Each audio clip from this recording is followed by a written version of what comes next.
Here we go on a Monday. The Sports Bash is live on 97.3 ESPN and the free mobile app. Don't forget live video streaming on YouTube, Facebook, and Twitter. 973 ESPN. Just search us there. I'm your host, Mike Gill. Josh Henning is producing today's show. You out there. What's up, everybody? Hopefully you had a great weekend. So much happening in the world of sports. As typically, we're at that time of the year. The Eagles are back. We have an injury, two of them actually, to discuss today. One with the Eagles, one that could affect the Eagles. More details on our website, 973ESPN.com. Carson Wentz, surgery on his foot, expected to be out 5 to 12 weeks. Yikes. Anybody was hoping for that first-round pick. Doesn't look good all of a sudden. If he's on the 12-week end of that injury, they're not getting that first-round pick. If he's on the 5-week end of that injury, that pick is a possibility. We'll break down the possibilities for you throughout the show today. Football at 4, Jeff Kerr a little bit later. Mike McGarry's here. Also, Sixers news, Mitch Lawrence will join me at 4:25. He has sources telling him that the team tried to move Tobias Harris and was turned down by an NBA team. For the details on that, go to 973ESPN.com. I have more details on that report from Mitch Lawrence. Also, we do know now in terms of back to the Eagles, let's get back to the Eagles now. An injury to DeVonta Smith, not good. He is going to miss some time as well with a sprained MCL. He is in the Joel Embiid category. 2 to 3 weeks, it looks like. So it means that Smith should be ready for the start of the season. But what it also means is that he will not be playing in the preseason, I would imagine. So you're in a situation now where you are going to potentially miss your first-round pick wide receiver for all of the preseason games. He will probably get no reps in the preseason. I don't know if that's a big deal for people out there, but hey, Jalen Reagor missed time last year. He was hurt. He had the whole thumb problem, missed time, ended up missing the start of the season, and he never got on track. Smith was in a couple of practices here for the Eagles, and unfortunately, he is already out with this MCL injury, and it's 2 to 3 weeks. But, you know, the 2 to 3 weeks is not a big deal. What's the big deal is he's not going to be practicing in the offense. He's not going to get a chance to work out with his new teammates. He's not going to get a chance to play in preseason games. And I don't know how much he was going to play in preseason games. Nick Sirianni is a new coach, so we don't know what his plan for the preseason will be. Remember, there used to be 4 preseason games. Now there's only 3 preseason games. You used to see guys play a little bit here, a little bit there, that third one, and then the fourth one, nothing. So now, do they play in like the first one, get it out of the way, and then kind of shut it down for the last couple of weeks? Do you play in that second game, give the guys a couple of series to get out there, perform? Do you play in just the third game?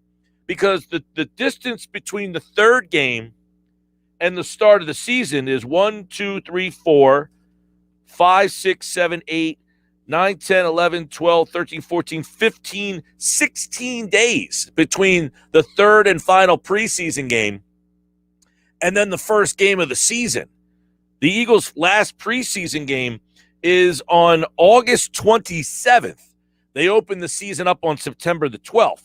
So there is a large gap in between the last preseason game and when the first game of the season is. Now, some teams, I think, play – not everybody plays on Thursday, but it doesn't matter. We're talking about just Philadelphia.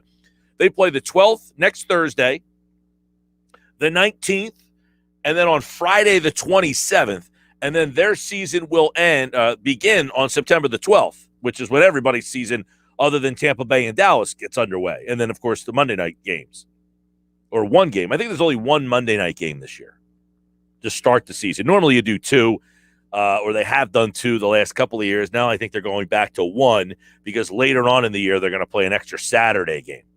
But not having DeVonta Smith out there, I definitely think is, a little bit of a disconcerting situation that he will not be a part of the offense right off the bat.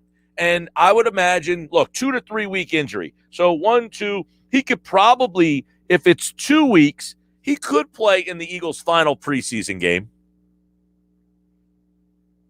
He should be ready. He was listed as week to week.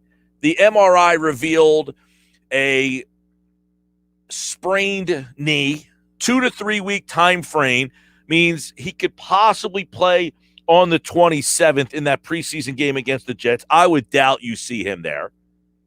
He should be okay for week 1, but he misses valuable camp time with Jalen Hurts. And now without him, Jalen Reagor, Travis Fulgham, Greg Ward, J.J. Arcega-Whiteside, those guys start to get a couple of more reps. And maybe it turns out to be a good thing that those guys get extra reps, but nothing's good from your number 10 pick overall, your first-round pick, being out for 2 to 3 weeks.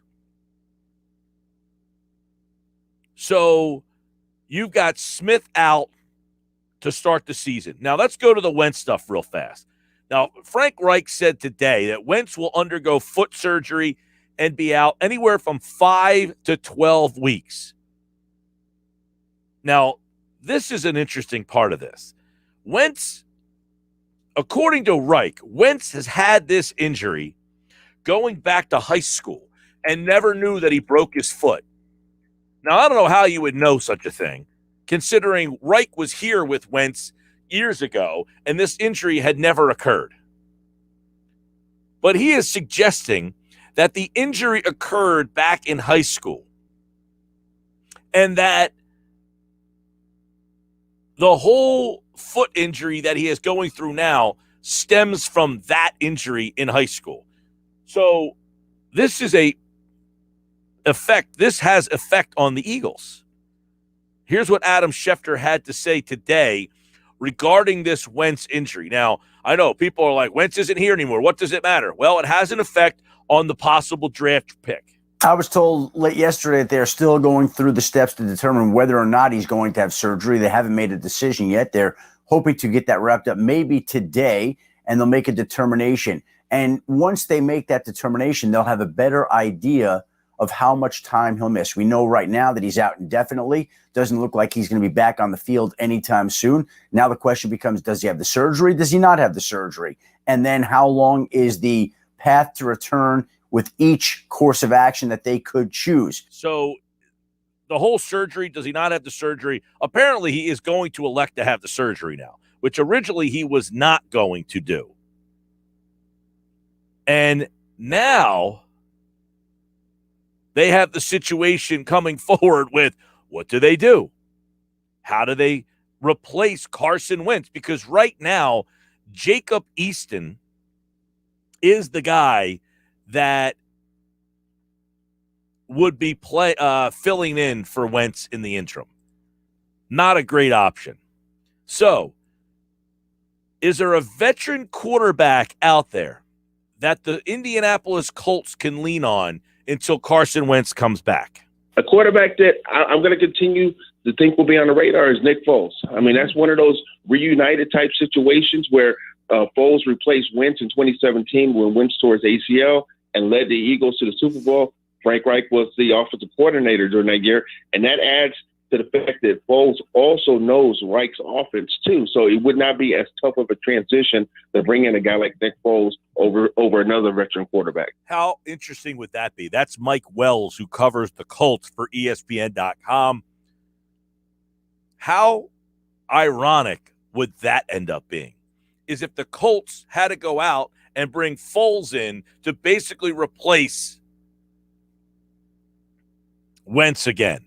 609-403-0973, 609-403-0973.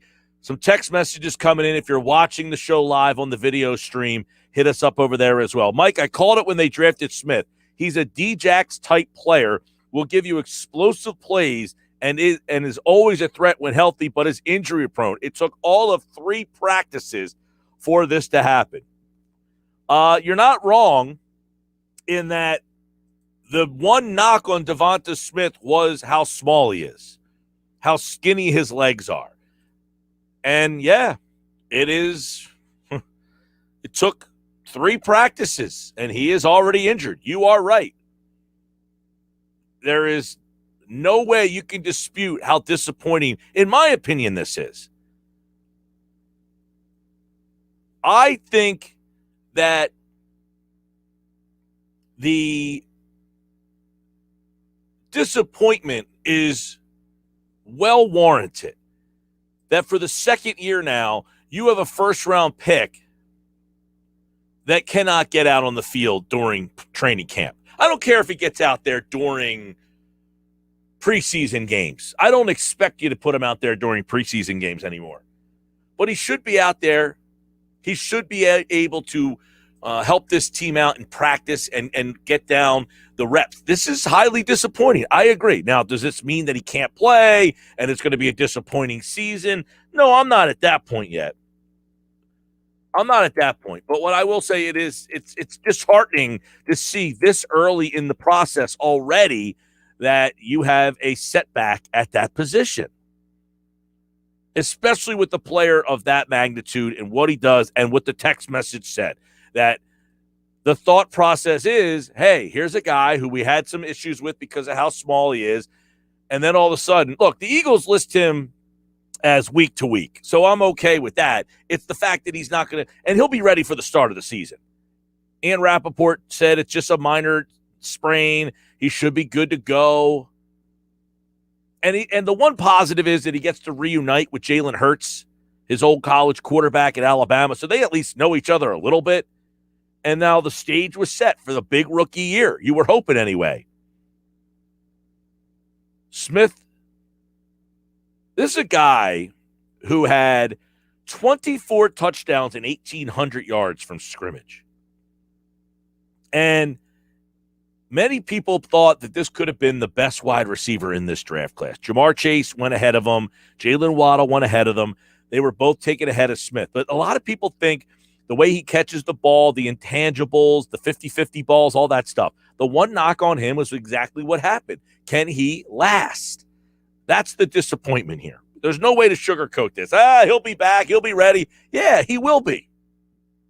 But that's not sugarcoat how disappointing this is. Because what we have said over and over again is that if the team can have a healthy offensive line, they need all of these ifs to happen.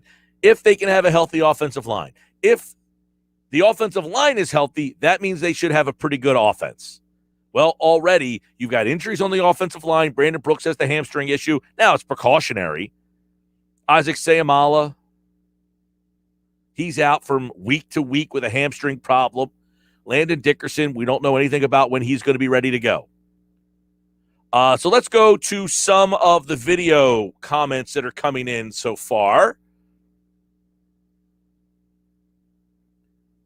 John is watching the show on Twitter. Says, what's the news on Carson Wentz? Is this going to cost us another first-round pick? All right, John. Here's how this kind of works. You know he has to play 75% of the snaps for the Eagles to get the first-round pick. That looks less likely to happen. Now, he also could play 70% of the snaps if, in fact, they make the playoffs. Here's the problem. If Wentz doesn't play and you have to go to Jacob Easton, I don't think the Colts are making the playoffs. Now, if he plays, here's the problem. Wentz is out for 5 to 12 weeks. If he's back in 5 weeks, that means he could be ready. 1, 2, 3, 4, 5 would be the start of the season. He wouldn't miss any games. But if he's back 7 weeks in, he would miss a handful of games. If he's back 10 weeks, then he misses another handful of games. That 5 to 12 week window is very, very vague. So to try to answer your question there, John, I would say it is likely that the Eagles will not get that first-round pick now due to this injury. I would say the chances that the Eagles get a first-round pick, and look, keep this in mind now, the Colts' first-round pick probably just got a little bit better because with Jacob Easton starting, how many wins are you anticipating the Indianapolis Colts conjuring up this year? Probably not as many. Heck, with Jacob Easton playing quarterback, you might be in play for one of the worst teams in football. I mean, seriously. Any expectations for Jacob Easton to lead this team to the playoffs?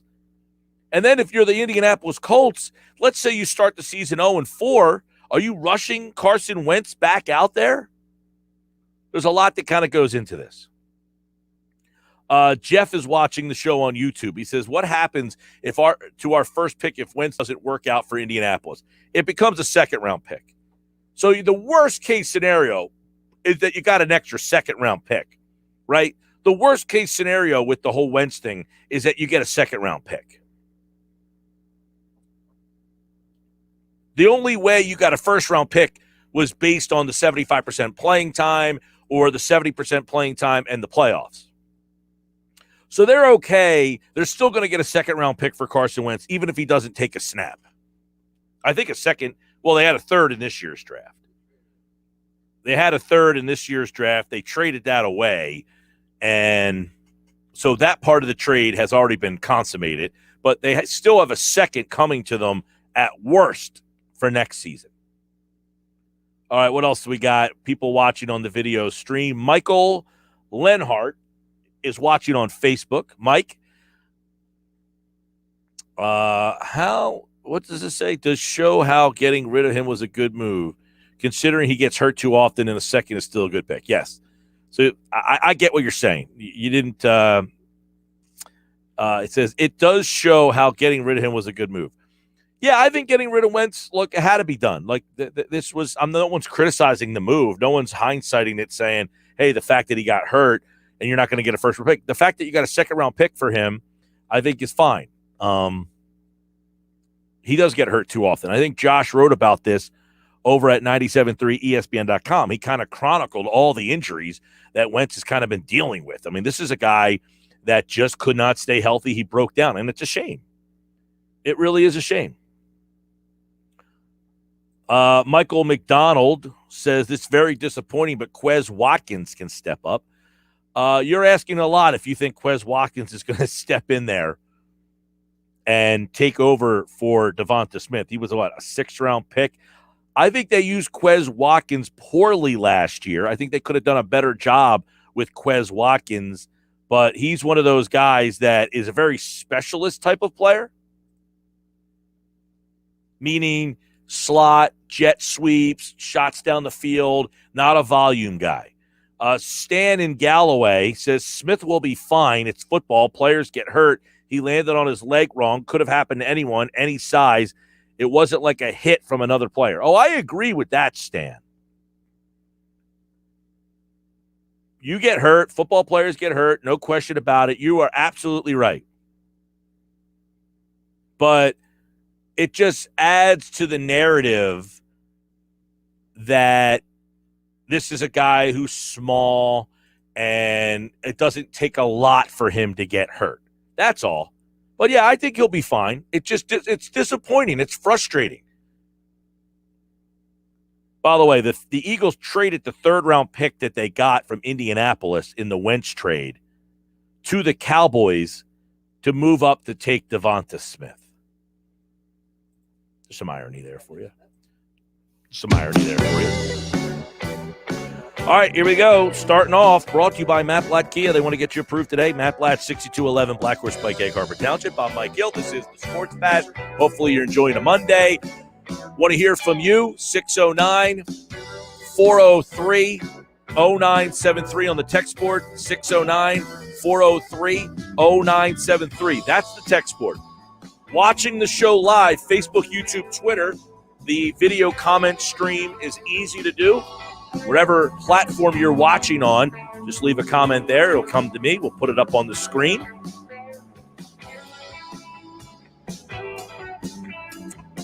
We are busy today. Mike McGarry, 20 minutes.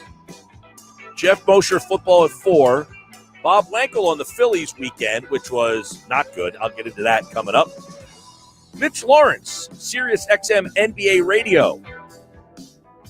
Get the details on what the Sixers might be trying to do with Tobias Harris right now on our website or the free mobile app, 973ESPN.com/app. Get it in the App Store. It's free, thanks to First Bank of Sea Isle.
All right, Sports Bash Live, Monday, 97.3 ESPN, the free mobile app. I'm Mike Gill. Hopefully the news gets better for the injury situation out there. We know that DeVonta Smith is out for 2 to 3 weeks. So far, That seems to be the worst of it. But other guys have been missing time. Isaac Seumalo, Brandon Brooks, which seems to be precautionary. We'll keep our eye on everything at Eagles camp. Jeff Mosher, football at 4 today.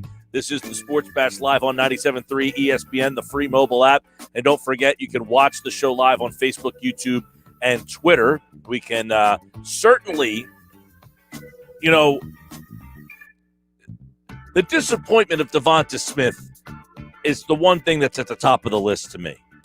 Like, I'm not disappointed that he got hurt. I'm just disappointed that the fact that he won't get to do all the things in training camp that we just take for granted sometimes, The fact that he's not going to play in preseason games, I don't think is that big of a deal. It's the fact that he's not going to be out there working with Darius Slay, which seemed to be something that was going very well, asking him questions. He's not going to get a chance to continue to work with Jalen Hurts. He's not going to get a chance to be, getting the terminology and just being out there. Those are the kind of things that, you look back at a rookie season and wonder, wow, why did this guy not do everything he could have? Well, he missed 3 weeks, right, in preseason. 609-403-0973. Over on the text board, 609-403-0973. People act like Wentz was lights out the last time he played. I don't think that is the case at all. I don't think people act like Wentz was lights out. I think people thought Wentz stunk. That's why a majority of people were happy that he left. And just because a majority of people are on the same page with something doesn't make it right. But to just go to what you're saying, people act like Wentz was lights out. No, I don't agree with that at all. I think people thought Wentz was terrible last year. I don't think there was very many people. The biggest Wentz supporters out there, I don't think he played lights out. I don't think the biggest Wentz supporter thought that he played lights out. They might have said it wasn't his fault that he played poorly. The offensive line, the receivers weren't all that good. But I don't even think the Wentz fans said, wow, this guy was great last year. So I don't agree with that at all. The text message goes on to say, he is still a question mark going forward. Just because he's reunited with Reich doesn't guarantee success. He's more like Sam Bradford with the inability to stay healthy. We don't know what Wentz is at this point. Yeah, all of that I think is accurate. The part of people act like Wentz was lights out, that's not accurate. I think even the biggest Wentz supporters acknowledged that he did not play well. Now, they might have given excuses, but they at least acknowledge that he struggled last year. I think a lot of people felt the best situation for him was being reunited with Frank Reich. That's for certain. Like, what's the best way to get this player who struggled and get him back to maybe his heights, which was 2017? Well, let's reunite him with the coach of that team and see if that is something that can reinvigorate this guy's career. 609-403-0973 on the text board, 609-403-0973. That's the way that you can get involved. Text board, live video stream on Facebook, YouTube, and Twitter. And don't forget, you can tap the app, open up the 97.3 ESPN free mobile app, and if you do, you'll be able to text us through the 97.3 ESPN mobile app. There is a text us button. All you need to do is hit that button and type out your text, and it will come right to the studio as well. Let's see. We've got a couple other messages coming in on the video stream. Jalen says he's watching the show on YouTube. Thank you, Jalen, as always, for tuning in. Says, sorry I'm late. Have to say, Wentz has turned into such a loser. How many bad things can happen to one person player before some of the blame shifts to them? Incredibly thankful I don't have to pay attention to him anymore. Simply couldn't trust him. He would have blown up our season again this year. Well, let's say this.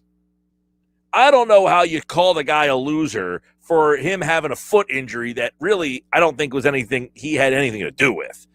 look, certain guys, like just because you're injury prone, doesn't, and I don't like the word injury prone. Jeff Kerr said this Friday, and I agree. People aren't injury prone unless, like, you're the guy who has hamstring problems, groin problems, like tight tissue injuries, then you're injury prone. This is just a fluke injury that it sucks that it happens to the same guy all the time. Like Wentz had this injury, then that injury, then this injury, but none of which are really connected to each other. Right?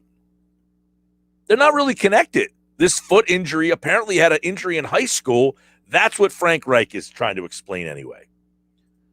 Can I ask a question? How do we let the football team win the division last year by benching our starters, yet we get looked over? I'm not sure what that question is directed at. Are you suggesting that because the Eagles were ready to beat the Redskins in that game, that the Eagles should be looked at on a similar, I guess, path as the football team? Is that what the suggestion is there? That because Philadelphia was literally going to, well, I don't say they were going to beat Washington in that last game. They were beating them and ended up benching everybody, which caused them to lose the game. Look, that division last year stunk. It was horrible. I think it's better. I think Washington's better. I think Dallas is clearly better. I think Philadelphia is better. I think New York is better. I think the whole division is better. Mike, how many flukes can happen to the same cat? Starts to be a bit impossible to understand. I don't know. I mean, how you tell me how him cracking his ribs and then tearing his ACL have anything to do with each other? I can't find the direct line from a rib injury. Didn't he have a cracked rib? His first injury was the rib injury. He had a wrist injury in college, right? So he had a wrist injury. How is the wrist injury connected to the ACL injury? How is the wrist injury connected to the rib injury? How is the wrist injury connected to the foot injury? I know it sounds ridiculous, but I don't know how you draw the line to say those injuries are connected somehow, right? As much as you might want to say how this guy's injury prone, none of those injuries connect. He had the rib fracture in 2016. He had an ACL tear. They're not connected. He had the back injury in 2018. They're not connected. He had a concussion. That's not connected. He had a foot. I mean, he literally, if you had the game of Operation, you could hit every single thing on the list, and none of them are connected. 609 403 0973 609 403 0973. Keep the text messages coming. Keep the video messages coming. Jalen says, I am here for a Nick Foles Colts playoff run. Well, guess what? That's not going to get you that first round pick. I get it. He can't keep it together. He can't keep it together. The injury problems with Wentz. It's unfortunate.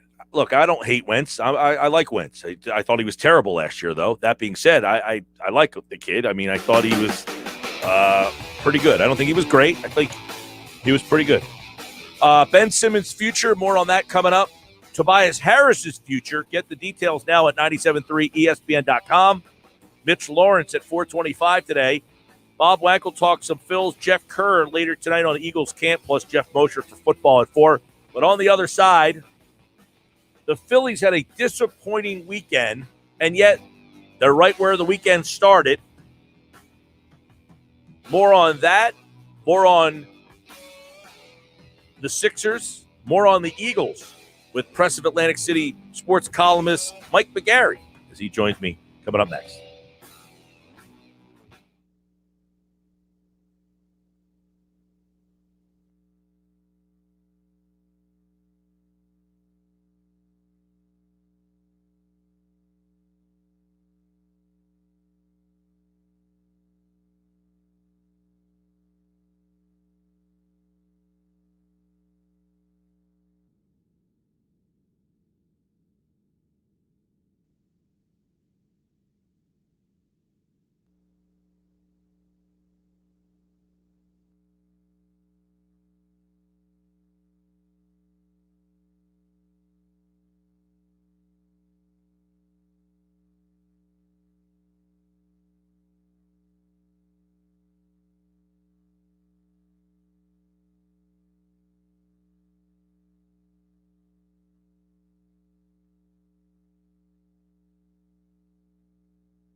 2:39, Mike McGarry from the Press of Atlantic City.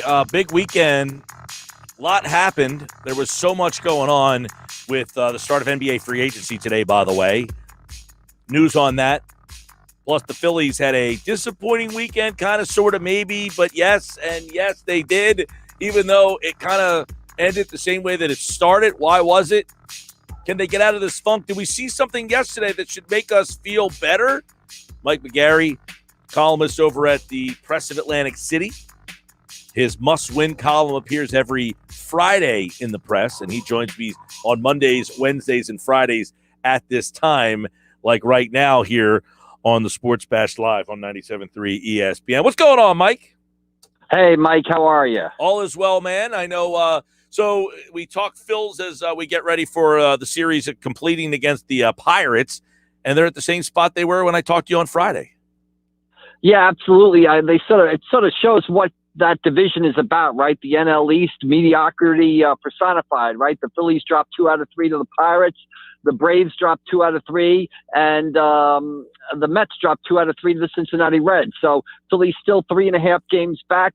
I think the Phillies, though, got to feel good about what Kyle Gibson did yesterday, going out there 6 2/3 innings. He was as advertised. And if they are going to win this thing, they're going to need more starting pitching outings like that. Right. So they're 3.5 back, as you mentioned. New York loses, but they lose DeGrom now, we found out, until at least September.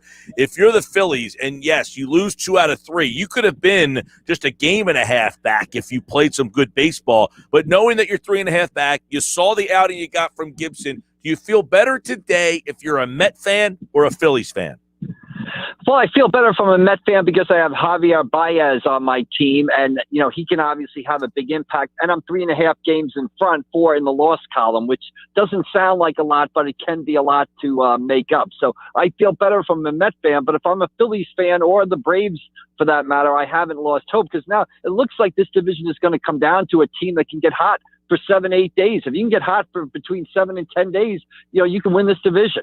Yeah, I know Gibson gave him, 6 2/3 last night. It felt pretty good about that. But, man, the 2 games over the weekend, just missed opportunities. But you got McCutchen now hurt, it looks like, for a little bit. Don't know what's going on with Rhys Hoskins. It seems that injuries are going to be a factor in this National League East. So I guess hindsight, looking back, did the Phillies do enough? I think they did in getting Gibson. I think they did enough with what they had to offer, right? We have already decided they didn't have the sort of talent to make a trade for a Javier Baez, a Chris Bryant type of guy. They got Ian Kennedy to come in and solidify their bullpen. They got Gibson, who's already has paid dividends. They got Freddie Galvis, who hopefully when he gets healthy can sort of shore up that left side of the infield. And I think it's a huge game tonight for the Phillies. They're starting Ranger Suarez, who was the closer. They're going to try to stretch him out. I think it starts with 3 innings tonight. If they can get him to be a dependable starter, now you've got something going in that rotation. You couldn't continue with Matt Moore and Vince Velasquez pitching the way they did. So you got Gibson in. You hope to solidify. You hope to get a good outing with Ranger Suarez tonight. Then you hope Eflin comes back. And if that happens, you've got a chance in what is a very, I've said it a million times, the Phillies are a flawed team chasing a flawed team. We'll see what happens. No question. Now, you mentioned Suarez goes into the rotation here. He was closing. Now they're going to go there.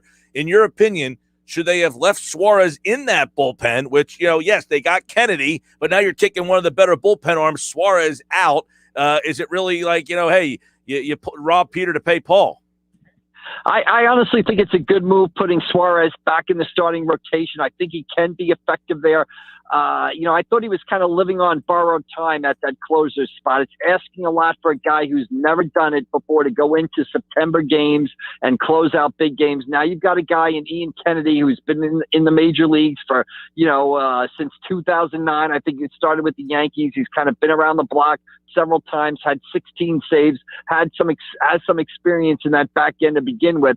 So I actually like the move. I think, and you had no choice. You had to solidify the starting rotation. You couldn't keep playing games where you looked up and you were down 7-0 in the 3rd inning. You just couldn't, sustain any sort of success like that. Now, when we talked on Friday, Mike, the trade deadline had not happened. Now that it is, Spencer Howard is out. You got Gibson and Kennedy in. You also got Galvis, as you kind of chronicled. Yeah, you thought they did enough, but What about what they gave up to get what they got? Because Howard, younger guy, they essentially gave up on him to get two, Gibson's controlled, but a rental in Kennedy.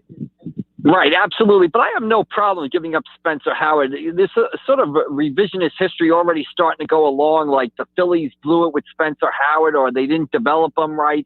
Yeah, they put him in some tough spots, but he was given every opportunity to pitch. He was given an opportunity to pitch last year. He was given an opportunity to pitch at the beginning of this year. He just didn't perform. I mean, he would throw 2 innings. He'd be at 95 miles an hour. Then he'd be down to 91 miles an hour. And then he told us that he got tired. He dropped off, the velo dropped off because he got tired because he ran at first base. Even the other night, he throws 3 good innings. Joe Girardi doesn't want to take him out of the game in the 4th inning, and all of a sudden a callus on his finger acts up, and he's got to come out of the game. And Dave Dombrowski alluded to this in his press conference on Friday. It just always seemed to be something with Spencer Howard, So I don't blame the Phillies for this situation. He was given every opportunity to prove himself here, and he just didn't get the job done.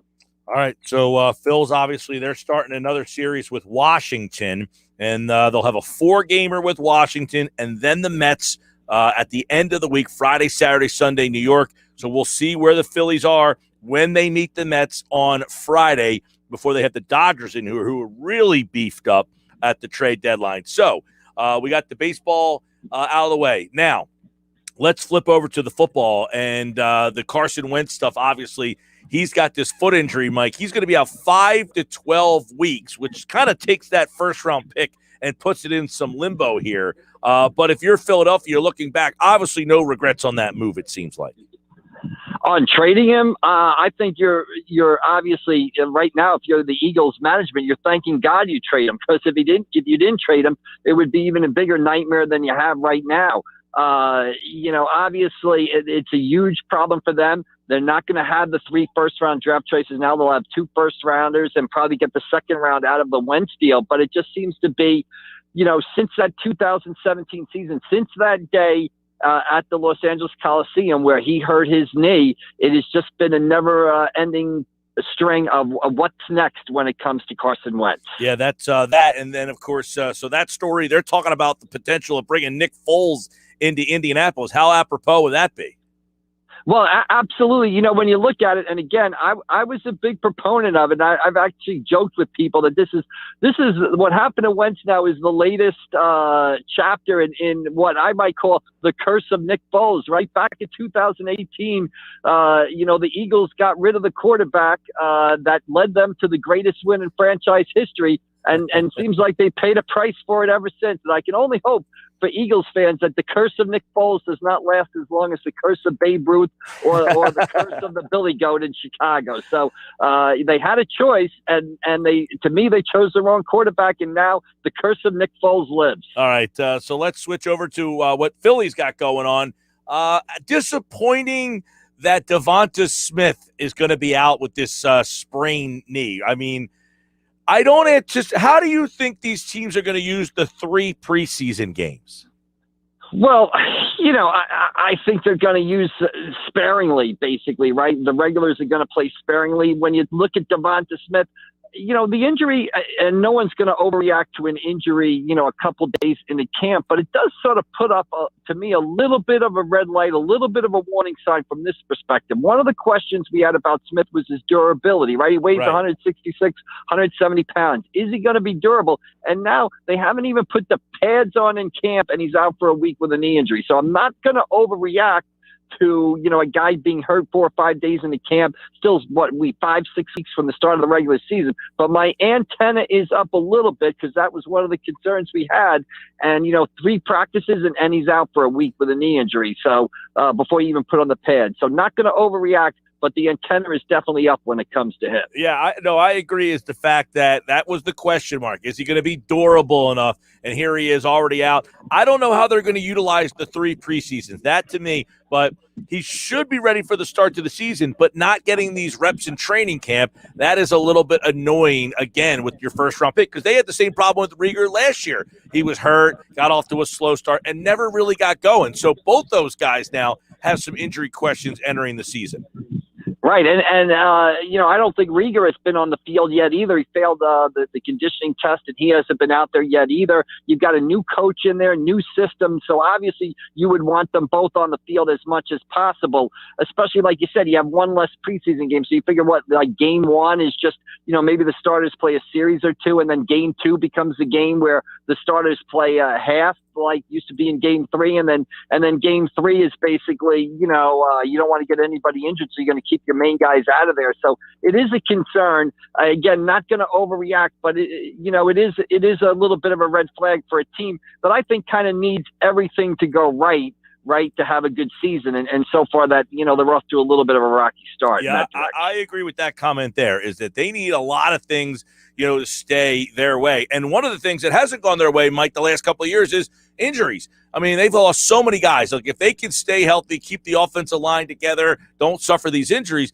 they could probably, hang around. But one injury to this team is detrimental. So no injuries. What's the ceiling for this team? Yeah, I mean, you just said the key phrase there, and why I think they, I look at a team, they won 4 games last year, and you talked about no injuries on that offensive line. Why are we to believe that offensive line is going to all of a sudden be healthy? I mean, they haven't been healthy the last 3 or 4 seasons. I have no reason to think that they're going to be healthy, this year. A lot of those guys are a year older. So when I look at this football team, the Eagles, I think they're going to be an interesting football team from the perspective of you're going to want to see what Jalen Hurts is. You're going to want to see what the head coach is. You're going to want to see what Smith is. So they're going to be interesting, and they're going to have our interest. But I don't think that interest is going to be because of wins and losses. They won 4 games last year, and I think looking at their schedule, I see a team that maybe, is in that 6-7 win area now, considering they have the extra game this season. So they're going to be interesting, but I don't think that interesting is going to be because of victories on the field. All right, Mike McGarry from the Press of Atlantic City. The NBA free agency is now open. We saw Russell Westbrook traded. We see Chris Paul opted out. We saw Kawhi Leonard opted out, but Ben Simmons is still here, and apparently the asking price is very high. But, Mike, it's beginning to sound as if Simmons has now come to terms with he's going to be traded, right? Is that the vibe you're getting? Yeah, that is the vibe I got. And if you listen to Daryl Morey's Zoom call that he had after the draft, whatever it was, 1:30 in the morning, Friday morning, I guess it would be, he did politely sort of decline to discuss the possibilities of trading Ben Simmons, but he didn't come out like he would have 3 or 4 months ago and say, we're not trading Ben Simmons. Ben Simmons is a national treasure. We love Ben Simmons. It's only a matter of time before Ben and Joel win. He basically just said, look, guys, I'm not going to talk about it, and moved on from there. So there was no denial from him. A lot of reports now are bleak, but this is what Daryl Morey does, right? He's traded for Russell Westbrook. He's traded for James Harden. He's traded for Chris Paul. He's traded for superstars in the past. Last year, we didn't think there was going to be any way he could get rid of the Al Horford and Josh Richardson contracts. He did that. So a lot of people say, what are the Sixers doing? What are their options? I think this is why you hired Daryl Morey, to sort of make this deal and make it work in your favor. And he has a track record of getting superstars in the past. So he's almost the perfect guy to be trading Ben Simmons right now. All right, Mike McGarry from the Press of Atlantic City. There was a comment from Chris Mannix who said they want what Boston got for KG and Pierce. That's what the Sixers are asking for. So I don't know. How motivated are they to move him? We shall see. I think this will be a very intriguing story because it looks like the Heat are going to make a big play to get Kyle Lowry. Things are going to start moving here in the next 3 hours, Mike. So NBA free agency just got really interesting, and the Sixers are not going to be a big part of free agency. This is their big move. And then, of course, there was a report over the weekend that they tried to trade Tobias Harris and got turned down there. So you're right. Morey is going to be very interesting to keep an eye on. Yeah, and I think they have no choice right now but to wait to see how the Portland Trailblazers Damian Lillard situation works out. I think, Lillard is sort of the white whale, right? He's the perfect fit for the Sixers and Joel Embiid, and I almost think they might be in a situation where they have to wait to see how that situation unfolds to see if they can go get Lillard. I guess Morey's strategy right now is again, shoot for the moon, ask for a lot, and see what you got. But I think when push comes to shove, I think it's going to be the Sixers moving more pieces the other way to get rid of Simmons and get a big player back than the Sixers trading Simmons and getting a boatload of stuff in return. He's at AC Press McGarry on Twitter. And, of course, we got plenty more this week. Mike will be back on Wednesday, Friday. Phillies in action. Big series at the end of the week with the Mets. We'll be discussing all of that here. The Ben Simmons watch and more. Eagles back at camp. All right, Mike, we'll talk to you Wednesday, pal. All right, thanks, Mike. We'll see you down the road. All right, that's Mike McGarry from the Press of Atlantic City. Give him a follow at AC Press McGarry. As we mentioned, he covers it all for them. He's kind of their utility guy. And, of course, he covers the Phillies, the Sixers, the Eagles, and all the high school sports in the area. If it's happening in this area, Mike is on it. Sports Bash Live, 97.3, ESPN, the free mobile app. Don't forget, you can watch the show live on Facebook, YouTube, and Twitter. And those of you who are watching the show live, we see all your comments coming in. We appreciate that as well. Next hour, wide open for you guys. All right? Wide open hour, next hour. So we'll throw out the phone numbers for you. 609-403-0973. That's the text board. 609-573-3776. 609-573-3776. That's the phone numbers. If you guys want to jump in, I'll give you the 3 o'clock hour for you guys and your calls. We don't do that often, but I feel there's so much happening right now. If you want to react, we can open up the phones, 609-573-3776. And don't forget, download the free mobile app, and you can text us through the app. Just hit the text us button. It'll come right to the studio.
All right, hour two of the Sports Bash Live, 97.3 ESPN. Text messages have been coming in throughout the hour. Sports Bash brought to you by Clark's Moving and Storage in South Jersey. For your next local or long-distance move, Clark's Moving and Storage is your first call.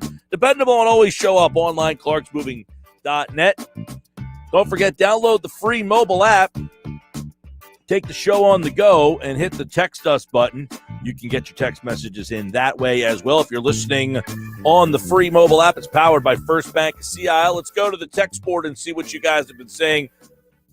Mike, this is from Chris in New Jersey. Everybody, well, not everybody listening is in New Jersey, but Chris, that's a very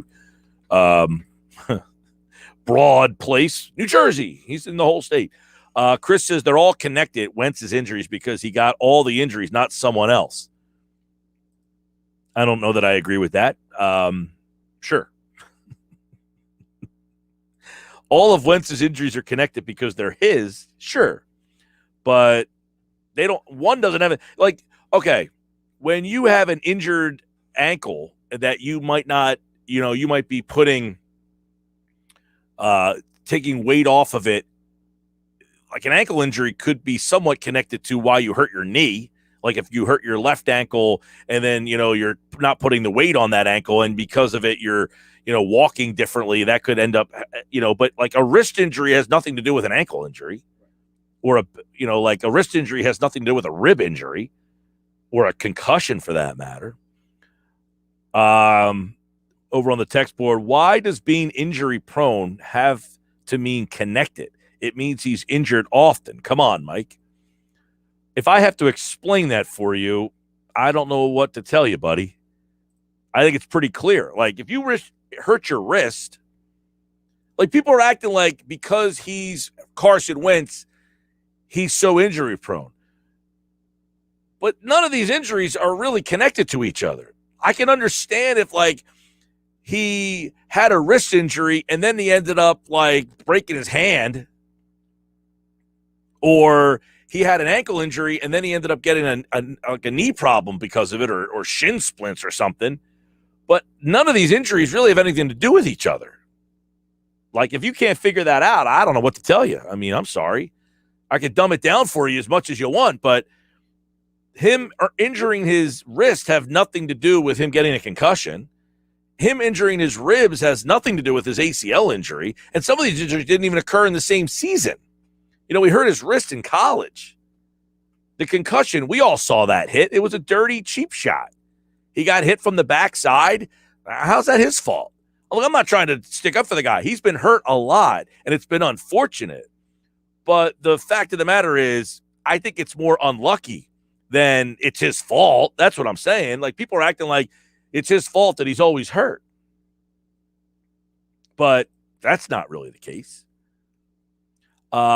Mike, while I agree with the injuries are not connected, for Wentz to not be able to stay on the field, soft tissue things, bruised or broken bones, can be a multitude of factors such as diet, his exercise, training regimen, plus the mindset that also happens to a player when they constantly have to rehab over and over again while their potential replacement is on the field. Not for long is waiting for dudes with talent looking for the next opportunity to get on the field. If Wentz keeps giving people opportunity, then he might find himself out of the league before he truly gets a chance to reinvent himself on and off the field. That's from Marcus. Yeah, I mean, I said that if you have soft tissue injuries, they are injury-prone people because a lot of times you are constantly fighting that. He has not had that. Right? That's not what Wentz's problem has been. He hasn't had the pulled hamstring or the pulled groin or the strained calf muscle. His injuries have been more of the broken bone variety. That kind of stuff. So I think Wentz is just had some tough luck, to be honest with you. And look, unfortunately for him, he was in a situation here where the injuries mounted and it prevented him from playing at the ability that we once saw him play. I think that's the issue that is kind of underlining here. The underlining issue is that we saw Wentz play at a certain level, and then these injuries started to kind of manifest itself. Now, here's where the connection of the injuries could be a factor, or the lack of connection. but could still be a factor in that,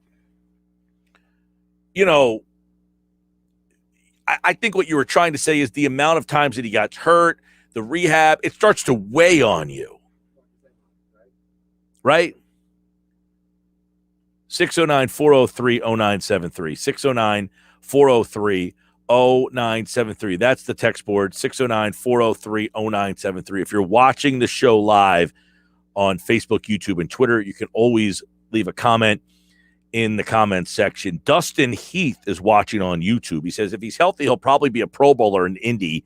His performance seemed to be very dependent upon his mood. The mood in Philly was poor because he hated Howie and Doug.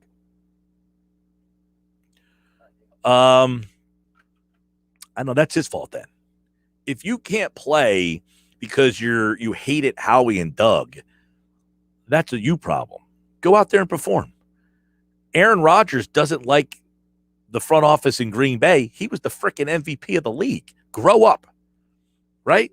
Carson Wentz. If that's your problem, I don't like Howie and Doug. Rodgers doesn't like his bosses either. He didn't have a problem. They drafted Jalen Hurts. They drafted Love out in Green Bay. He didn't seem to have a problem with it. So that whole mentality thing is more of an issue to me than the whole injury situation. So if you think all of a sudden he's going to voila pixie dust and be great because he likes Frank Reich more, I don't know that I see that. And again, this has come from someone who I'm no Carson Wentz hater by any stretch of the imagination.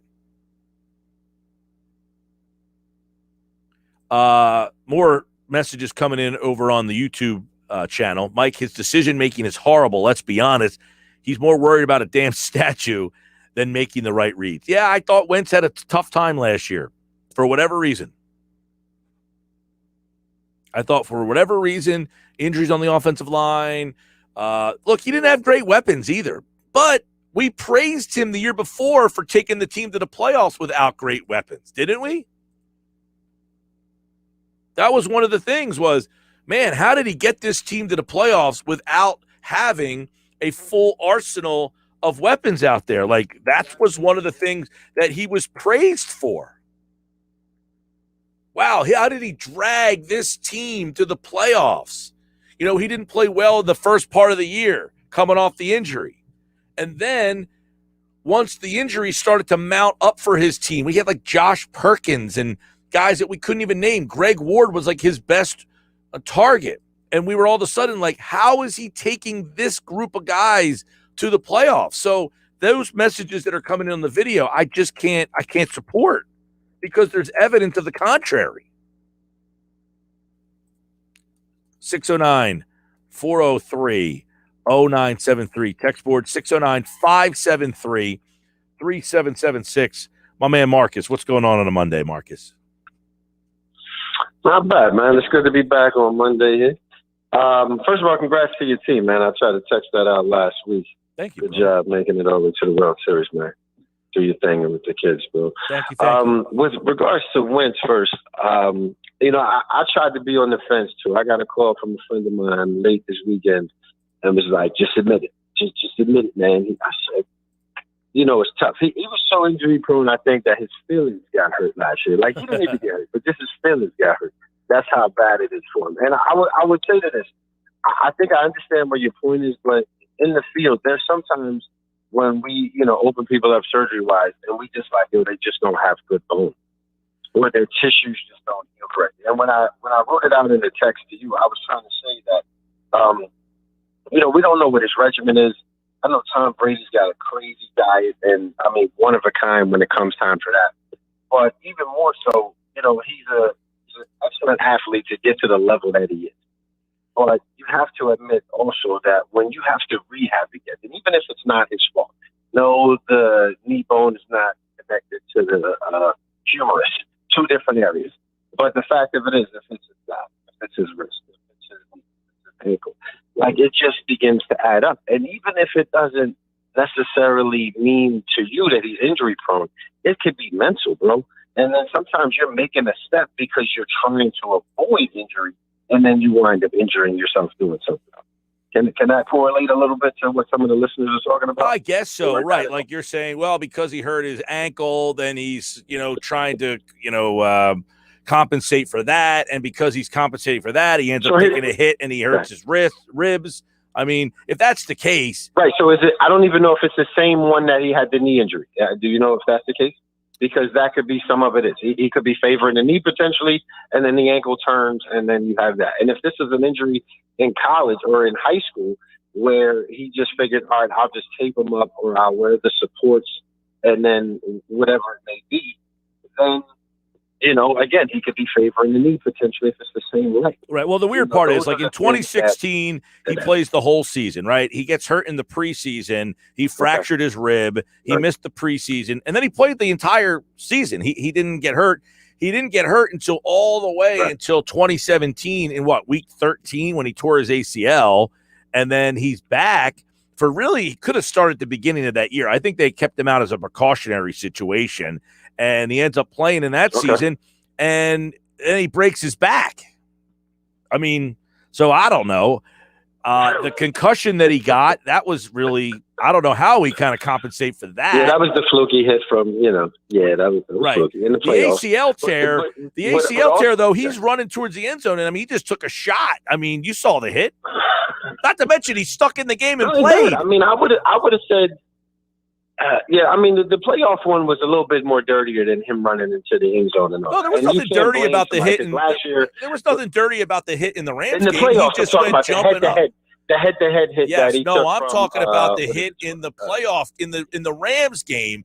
That was not a dirty hit. He just went jumping, and the guy hit him. Not at all. Not at all. No, I was saying that. What did we do last year to Rodgers? We said, he had room to run. But he decided to throw the ball, out of balance and go for the fourth down, even though they didn't let him actually have fourth down. So we get the fact that Wentz is a gamer and everything that comes with it. All that I'm saying is that as the injuries begin to pile up, the NFL is not for long for a reason. There's a guy who's good somewhere who's trying to get an opportunity. And if Wentz is continuing to rehab, if he's always on the bench, if he's always watching maybe the next Nick Foles, if not them, if the real Nick Foles who might wind up over there, as your source said earlier. I mean, continue to go out there and take his place and lead his team down the field. That does a lot to the psyche, man. And he's on a team right now. A good guy coming in. He's on a team right now, Marcus, that doesn't have another answer. I mean, Jacob Eason can't play in this league. All right, well, he might be garbage. But, I mean, it doesn't mean that the Colts can't try to grab somebody else. They might. Look. Maybe, especially if he's not healthy. Right. They might, Marcus, and I appreciate the call, man. They might. Look, they're talking about, I mean, obviously, Nick Foles' name is being mentioned. They signed Brett Hundley. Brett Hundley can't play, though. They're not going to play him. So they got to do something. Look, the funny part, the irony here is who has quarterbacks all of a sudden? The Eagles. They've got Flacco and Mullins. Nick Mullins is better than any quarterback that the Colts have on their roster right now, right? Nick Mullins is actually a guy who has started in this league, which is more than Brett Hundley and Jacob Easton can say. So, look, that might be the way that they go. Mike, I think it's ironic that they are talking about the Colts considering Nick Foles. Yeah, you know why they're talking about the Colts considering Nick Foles is because the Bears don't want him either. Nobody wants Nick Foles. Now, the Colts might have to take Nick Foles, but Nick Foles can't play either. You know who might be interesting would be Gardner Minshew. Like, if you make a call to the Jags, but the Jags aren't going to make a trade inside their division. That's a problem there. I mean, this is a really interesting situation all of a sudden. Who has quarterback help? This is why the Eagles constantly say, look, we draft quarterbacks because if you need a quarterback, you can call us. Quarterbacks get high returns. And they've done it before. I don't know that you're going to trade Joe Flacco, but Nick Mullins is a guy who has started in this league. What about calling the Washington football team? The Washington football team went out and signed Ryan Fitzpatrick. We talked about it in the offseason. There's a lot of teams that have quarterback battles. What about Tyler Heineke, right? Give him a call. You go to a bunch of the teams in this league right now have quarterback battles. What about what's going on in Denver. They've got Drew Lock and they've got Teddy Bridgewater. Can you call Denver up and say, hey, we got to – because the Colts have a Super Bowl caliber team. They just need a quarterback. They can't go in with the guys they have. Vegas, right? They've got Marcus Mariota as the backup quarterback there. Do you make a call to them? You take a look at some of these other teams that maybe don't have playoff aspirations. Jacksonville has Gardner Minshew. C.J. Beathard is the third string there. Do you say, hey, give us Gardner? The problem is, that as we mentioned, they're in the division, so I don't know that works. You go down to Tampa Bay. They got Tom Brady, who just signed. Blaine Gabbert, who was a first-round pick at one point. Do you make the call there? I mean, so there are options, but not great options. As we just kind of went through a list of teams and their quarterback situations. Oh, what about Chicago? Oh, okay, Chicago, as we mentioned, Nick Foles, Justin Fields, Andy Dalton. They've got three guys, Fields, who, of course, was the number 2 pick in the draft, and two other guys, one of which won a Super Bowl, and the other guy has started for multiple playoff teams. If you're Indianapolis, you're on the phone. You're trying to get something done, I would imagine, before you have to start the season with Carson Wentz hurt and Jacob Eason and Brett Hundley battling out for the starting job. That doesn't sound like an attractive situation. There's not a – do you call Green Bay about Love and really show Rodgers, hey, you're the guy here? We're not even going to keep the guy we drafted? I mean, I don't think that's a possibility. I'm just looking through the backup quarterback spots. Slim pickings, buddy. Now, what about you could go to Buffalo, I guess. They got Josh Allen and Mitchell Trubisky. You call about Trubisky, hey, we'll give you a second-round pick for Trubisky. I mean, this is where you having a backup quarterback puts you in position of power. If you're the team that has the backup quarterback, teams calling you now all of a sudden have to give you more of a consideration. Not a lot of teams have a great backup situation. Philadelphia is one of them. Philadelphia has better third stringer than most teams do second string, I'm saying. So I think Denver's a possibility with the two starting quarterbacks battling. You just kind of give up the other guy who you think might not, or whoever gets you more of a return. But this Carson Wentz injury has really changed the dynamics of that division, number one, that trade, number two, and it really puts the Colts in a situation where they have to be on the phone now. They got to be on the phone. They got to figure out a way to get somebody in here to help them out. 609-403-0973. Text board. Download the free mobile app. Mike, call Phillip Rivers and beg. Yeah, I heard that being bantied about earlier today. Like, would he come in and play half a season and go back to coaching high school football? Download the free mobile app. It's free thanks to First Bank of Sea Isle. And you can text us right through the app. There's a text us feature that is easy to do. Download the app, hit the text us button. 609-403-0973. Carl Bradley tweets at Mike Gill Show. Say Howie offers the Colts Mullins to lock the Wentz trade into the number one, drop the snap count off, and throw in a fifth or sixth. Work for you? Either team? That's not bad, Carl. Hey, we'll give you Nick Mullins if you take the 75% snap count off and just let us have your first-round pick. I think if I'm the Colts, I take my chances with Tony Eason or his son, Jacob Eason. Is it his son? I don't even know. Yeah. Tony Eason was a quarterback for the Patriots back in the day. They went to the Super Bowl with Steve Grogan, who wore a neck brace. All right, coming up, Jeff Mosher, football at 4. Mitch Lawrence on the NBA free agency, little preview. Bob Wankel, Jeff Kerr tonight. We're busy. Sports Bash brought to you by Matt Blatt Nissan. The all-new Matt Blatt Nissan, now open Black Horse Pike, Egg Harbor Township, next to Home Depot. Online, mattblattnissan.com. If you or anybody out there would like to help donate for the Atlantic Shore fundraiser, you can't make it this Saturday, there is a Venmo set up right now, which you can donate. It's at A Shore World Series, and you can make a donation. That will help the team with their travel expenses heading to the Babe Ruth World Series. You can Venmo to A Shore World Series.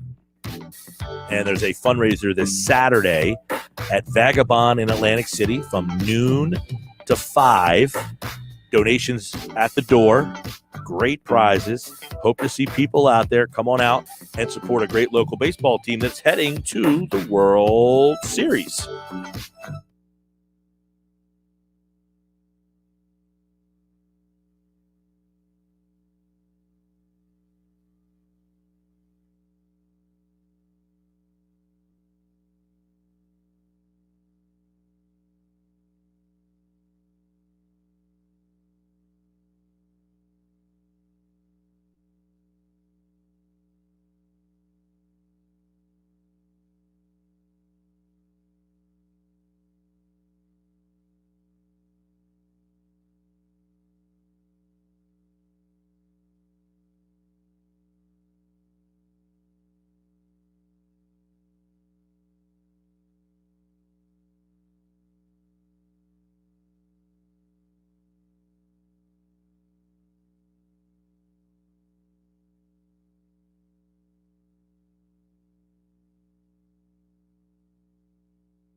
All right, 326 Sports Bash Live, 97.3 ESPN, the free mobile app, Facebook, YouTube, Twitter. Watch the show live. 609-403-0973 is the way you can connect. I'm Mike Gill, at Mike Gill Show. Nice and cool today. Feels like the end of summer almost. I don't know. Do you like the end of summer or the start of football? What's, like the better scenario here? The end of summer stinks, but the start of football is cool. I don't know. Which one are we more interested in? Carson Wentz's foot injury, of course, could cost the Eagles a first-round pick. That whole thing, I think, has to just be forgotten about. You got to move on from that. You can't be mad by the fact that he might be hurt and you don't get the first-round pick. What you should be more angry about, not angry is not the right word, but is the fact that you lost DeVonta Smith possibly for the preseason. I think that is more of something to be frustrated by. Today, Nick Foles said, listen, Frank Reich's one of my favorite, if not favorite coaches of all time. I haven't had any talks with them. I'm a Chicago Bear right now, but he knows me. That is, hey, get me the hell out of here. So I wouldn't be surprised if that is what happens. Nick Foles or the Colts do something at quarterback, because Jacob Easton, to me, is not going to be the guy who starts at quarterback for the Indianapolis Colts when they play their first game on September the 12th. They just can't. They can't do it, right? They can't go into a season with this roster and do that to that team. They went and got Carson Wentz for the whole purpose of they needed a quarterback that was a credible Super Bowl possibility. Now, you might say that's not Wentz. They would disagree with you. Now, think about this. The odds have shifted for the AFC South at plus 160. They opened at plus 140. Super Bowl, they went from 29-1 to 31-1. So not a whole big shift for them because of Wentz being out. So maybe they think he's going to either A, be back soon, or B, he wasn't worth all that much. We'll see. I think there's a lot there, a lot to unpack. We'll talk more about it with Jeff Kerr tonight. What does it mean for both the Colts and Philadelphia moving forward? 5:25 tonight. Jeff Kerr right here on the Sports Bash Live on 97.3 ESPN. I think the DeVonta Smith injury, to me, is troublesome, not the end of the world. We'll keep our eyes on it. We'll talk more about it with Moshe, what it suggests to him, and who kind of gets the bump there, who steps up. If you listen to Shane Steichen today, who is the Eagles' new offensive coordinator, he was kind of high on Travis Fulgham. He was the one wide receiver that he kind of singled out a little bit. And he talked about him having the bigger body and that he's a guy that can kind of, he said he's been good, really good, big body receiver. He says anytime you get that big body receiver out there, that helps you. Those one-on-one matchups, you go right up and go get it. So that's what he brings. So I thought he kind of, now to be fair, he was asked about Fulgham, but he didn't really bring the other receivers up in the room. He didn't bring up J.J. Arcega-Whiteside. He didn't bring up Greg Ward. He didn't bring up John Hightower, Quez Watkins, or anybody else. And he talked about the repetition, and continued to talk about him, the fundamentals, the technique standpoint. I don't know how many people watched last night. I think it was last night. I'm pretty sure it was on NBC Philadelphia. They did the coaching.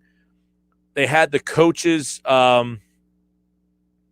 mic'd up, and they kind of gave you a chance to listen to Sirianni. Then they went to Moorhead.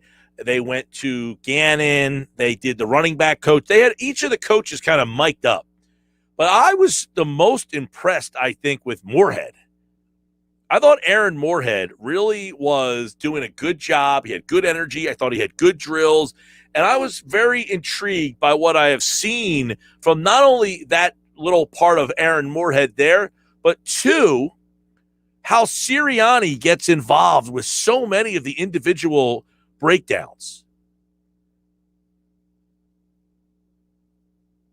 Like the whole fact that a lot of times the head coach kind of does his thing, oversees everything.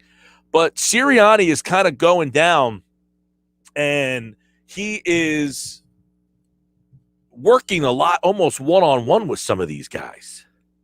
It's kind of cool seeing how different this whole thing is materializing. You know, they talked about the other day how Sirianni stopped practice, and he kind of, he talked about it on Friday about why did you stop practice? What was it about it that you thought was necessary? And he said, I just wanted practice to finish the way we wanted it to finish. There's so many games in the NFL that come down to that last drive. And so I just wanted it to finish strong. I felt like the defense was having a good day and the offense was having a below average day. And I just wanted them to know that. Hey, whether you're having a good day, a bad day, when we get to the fourth quarter and it's tight, you've always got to play the next play and the next play. You can't think about what's going to happen in 2 plays from now or the next drive. You're sure as heck can't think about what happened the play before. And he says it was a good example of how a season goes. There's ups and there's downs in a season. There's ups and downs in a game. There's ups and downs in a practice. Then he says it's just about how you finish the play. It's just how you finish and play the next play. And I just thought that it was a good opportunity to talk about that with him. And from the people who were there covering it, he stopped that practice and he said, details. And he was very insistent that, look, the defense is playing well. So, look, we have no idea. None of us do have any idea of what Nick Sirianni is going to bring to the table. None of us can sit here and say what Nick Sirianni is going to bring, right? None of us can. We don't know how he's going to call the game. We have no idea how he's going to be a clock management. We have no idea how he's going to be on game day. But I think what we're seeing at practice is that this is a detail-oriented guy. Is it, hey, this guy's already better than Doug Peterson? Doug Peterson won the Super Bowl, for God's sakes. I'm not going to sit here and suggest that. But I think Doug Peterson's big issue, okay? What did Doug Peterson struggle with? My opinion, he was not very good at developing the talent that he had. I thought he had a veteran-laden team and did a great job of being a leader for that team, which should be commended and will always be remembered and should be, for God's sakes. But where I thought he really struggled post-Super Bowl, was then developing the talent that they had on the roster. And I think that has been noticeable, where you see players not getting better, not taking that next step, not being able to depend on younger guys. I think that was pretty evident, and I think it was a big problem for this team. We blame Howie Roseman. Well, he didn't draft well. Maybe they didn't develop well. And I think that was the message, that Roseman didn't want to call his coach out for.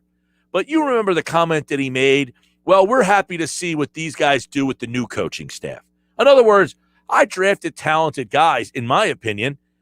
The former coaching staff didn't really use them the right way. And how many of us have been frustrated with how they use Miles Sanders, how they use Jalen Reagor? Heck, we said it earlier today, how they use Quez Watkins. So I think this is a very interesting year to find out if that was in fact a problem. Are some of these guys actually better than what we saw during the Doug Peterson era? By the way, a couple quick notes for the Phillies. No Hoskins tonight, no McCutchen today. Andrew Knapp is back with the team. We'll see what they do with the catching position. I do have the Phillies lineup, and I'll give that to you coming up next here on the Sports Bash Live on 97.3 ESPN, the free mobile app. Download the app right now. It's free thanks to First Bank of Sea Isle. I am Mike Gill. This is the Sports Bash on 97.3 ESPN. Don't go away.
All right, 340 Sports Bash, 97.3 ESPN, the free mobile app. I'm Mike Gill. Don't forget, coming up at 4, it's Football at 4 with Moshe.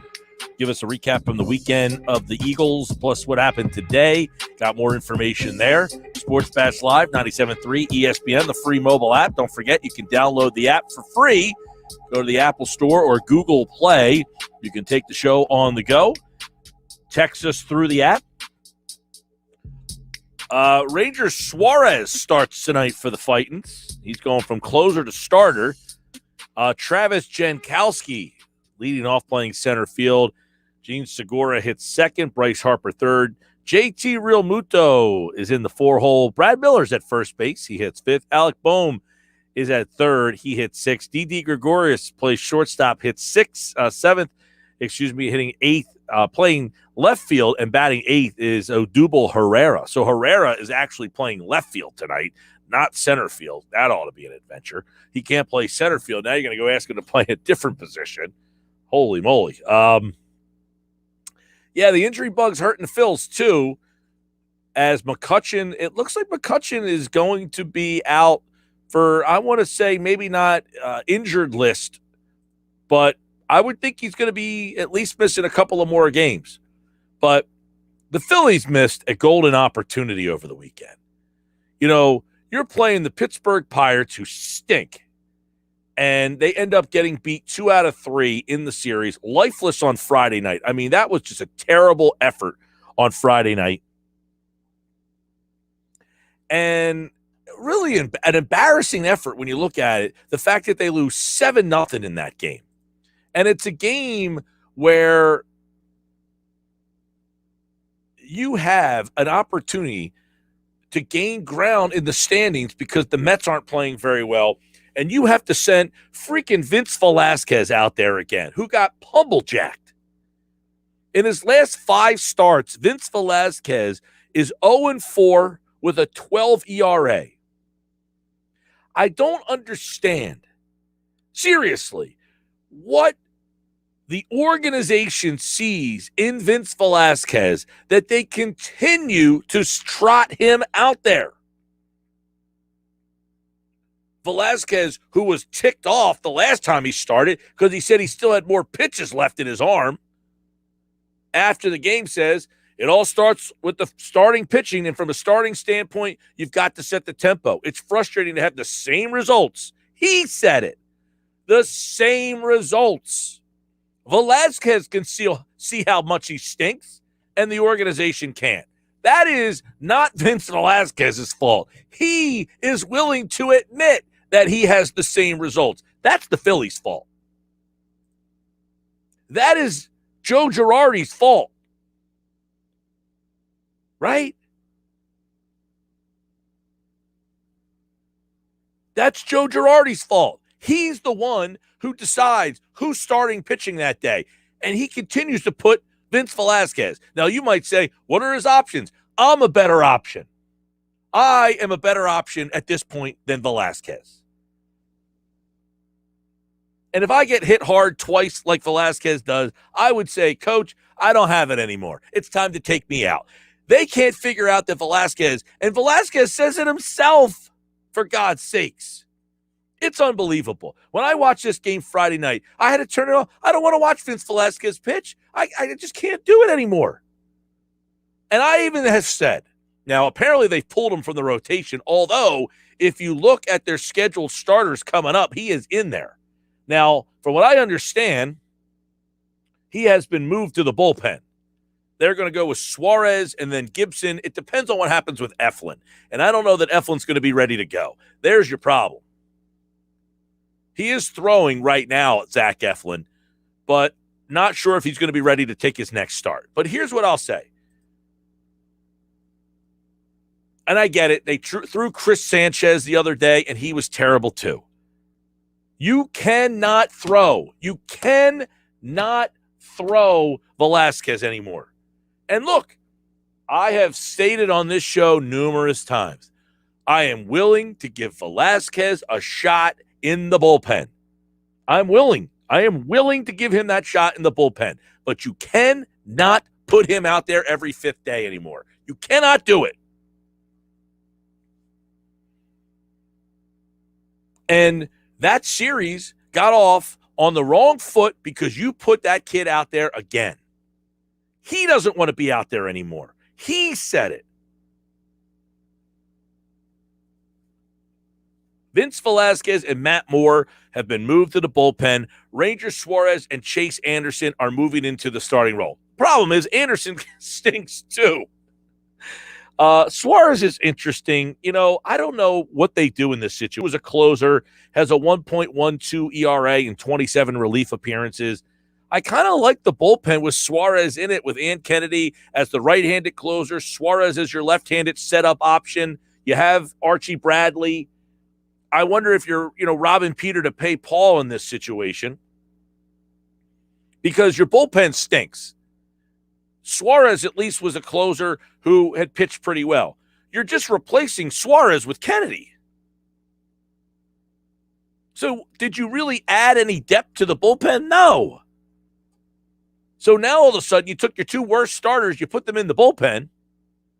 Charles Bernard says, I don't want Vince Velasquez in the bullpen either.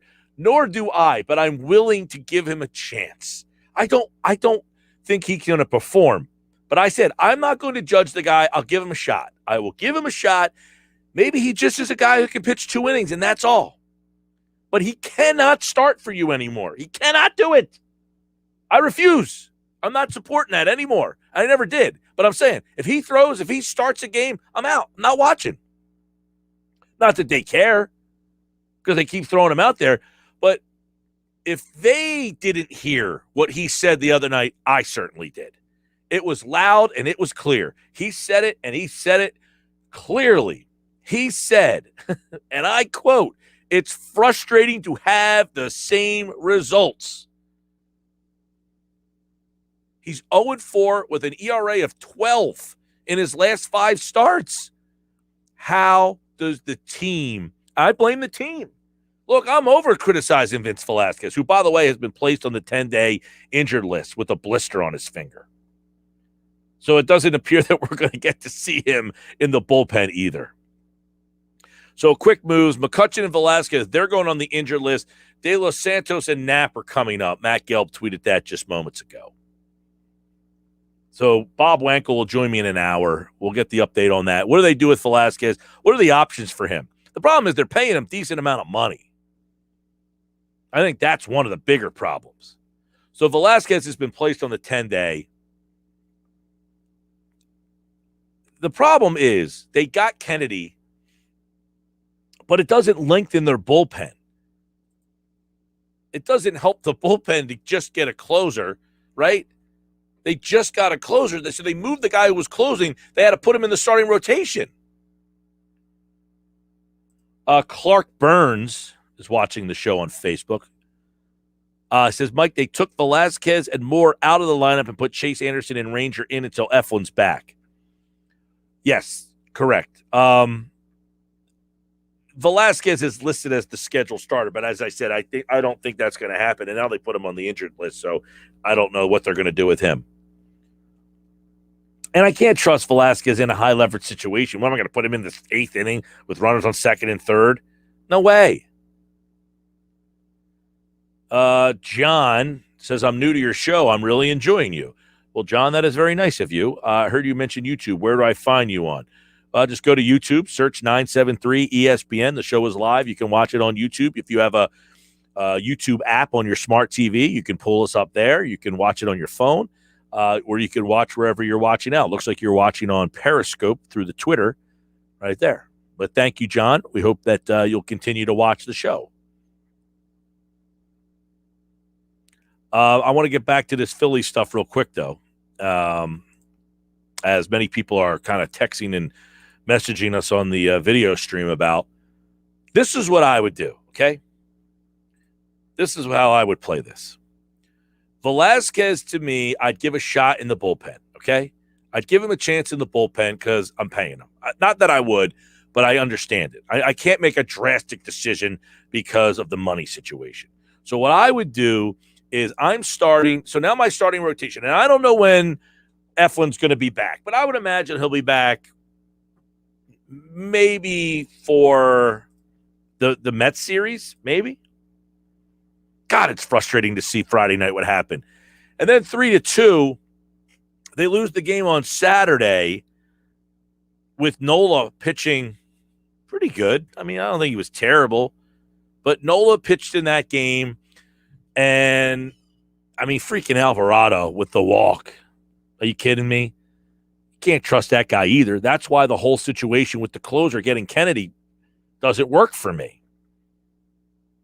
But you're facing Brubaker on Saturday and can't get anything going there. That Pirate team stinks. And you scored 2 runs on them in 2 games before scoring 15 yesterday. Gee, thanks. But how I would play this is this. All right? So the starting rotation, I'm going Wheeler, Nola, Gibson, Eflin, and Suarez. I probably would not start if I was me. I'd keep Suarez in my bullpen.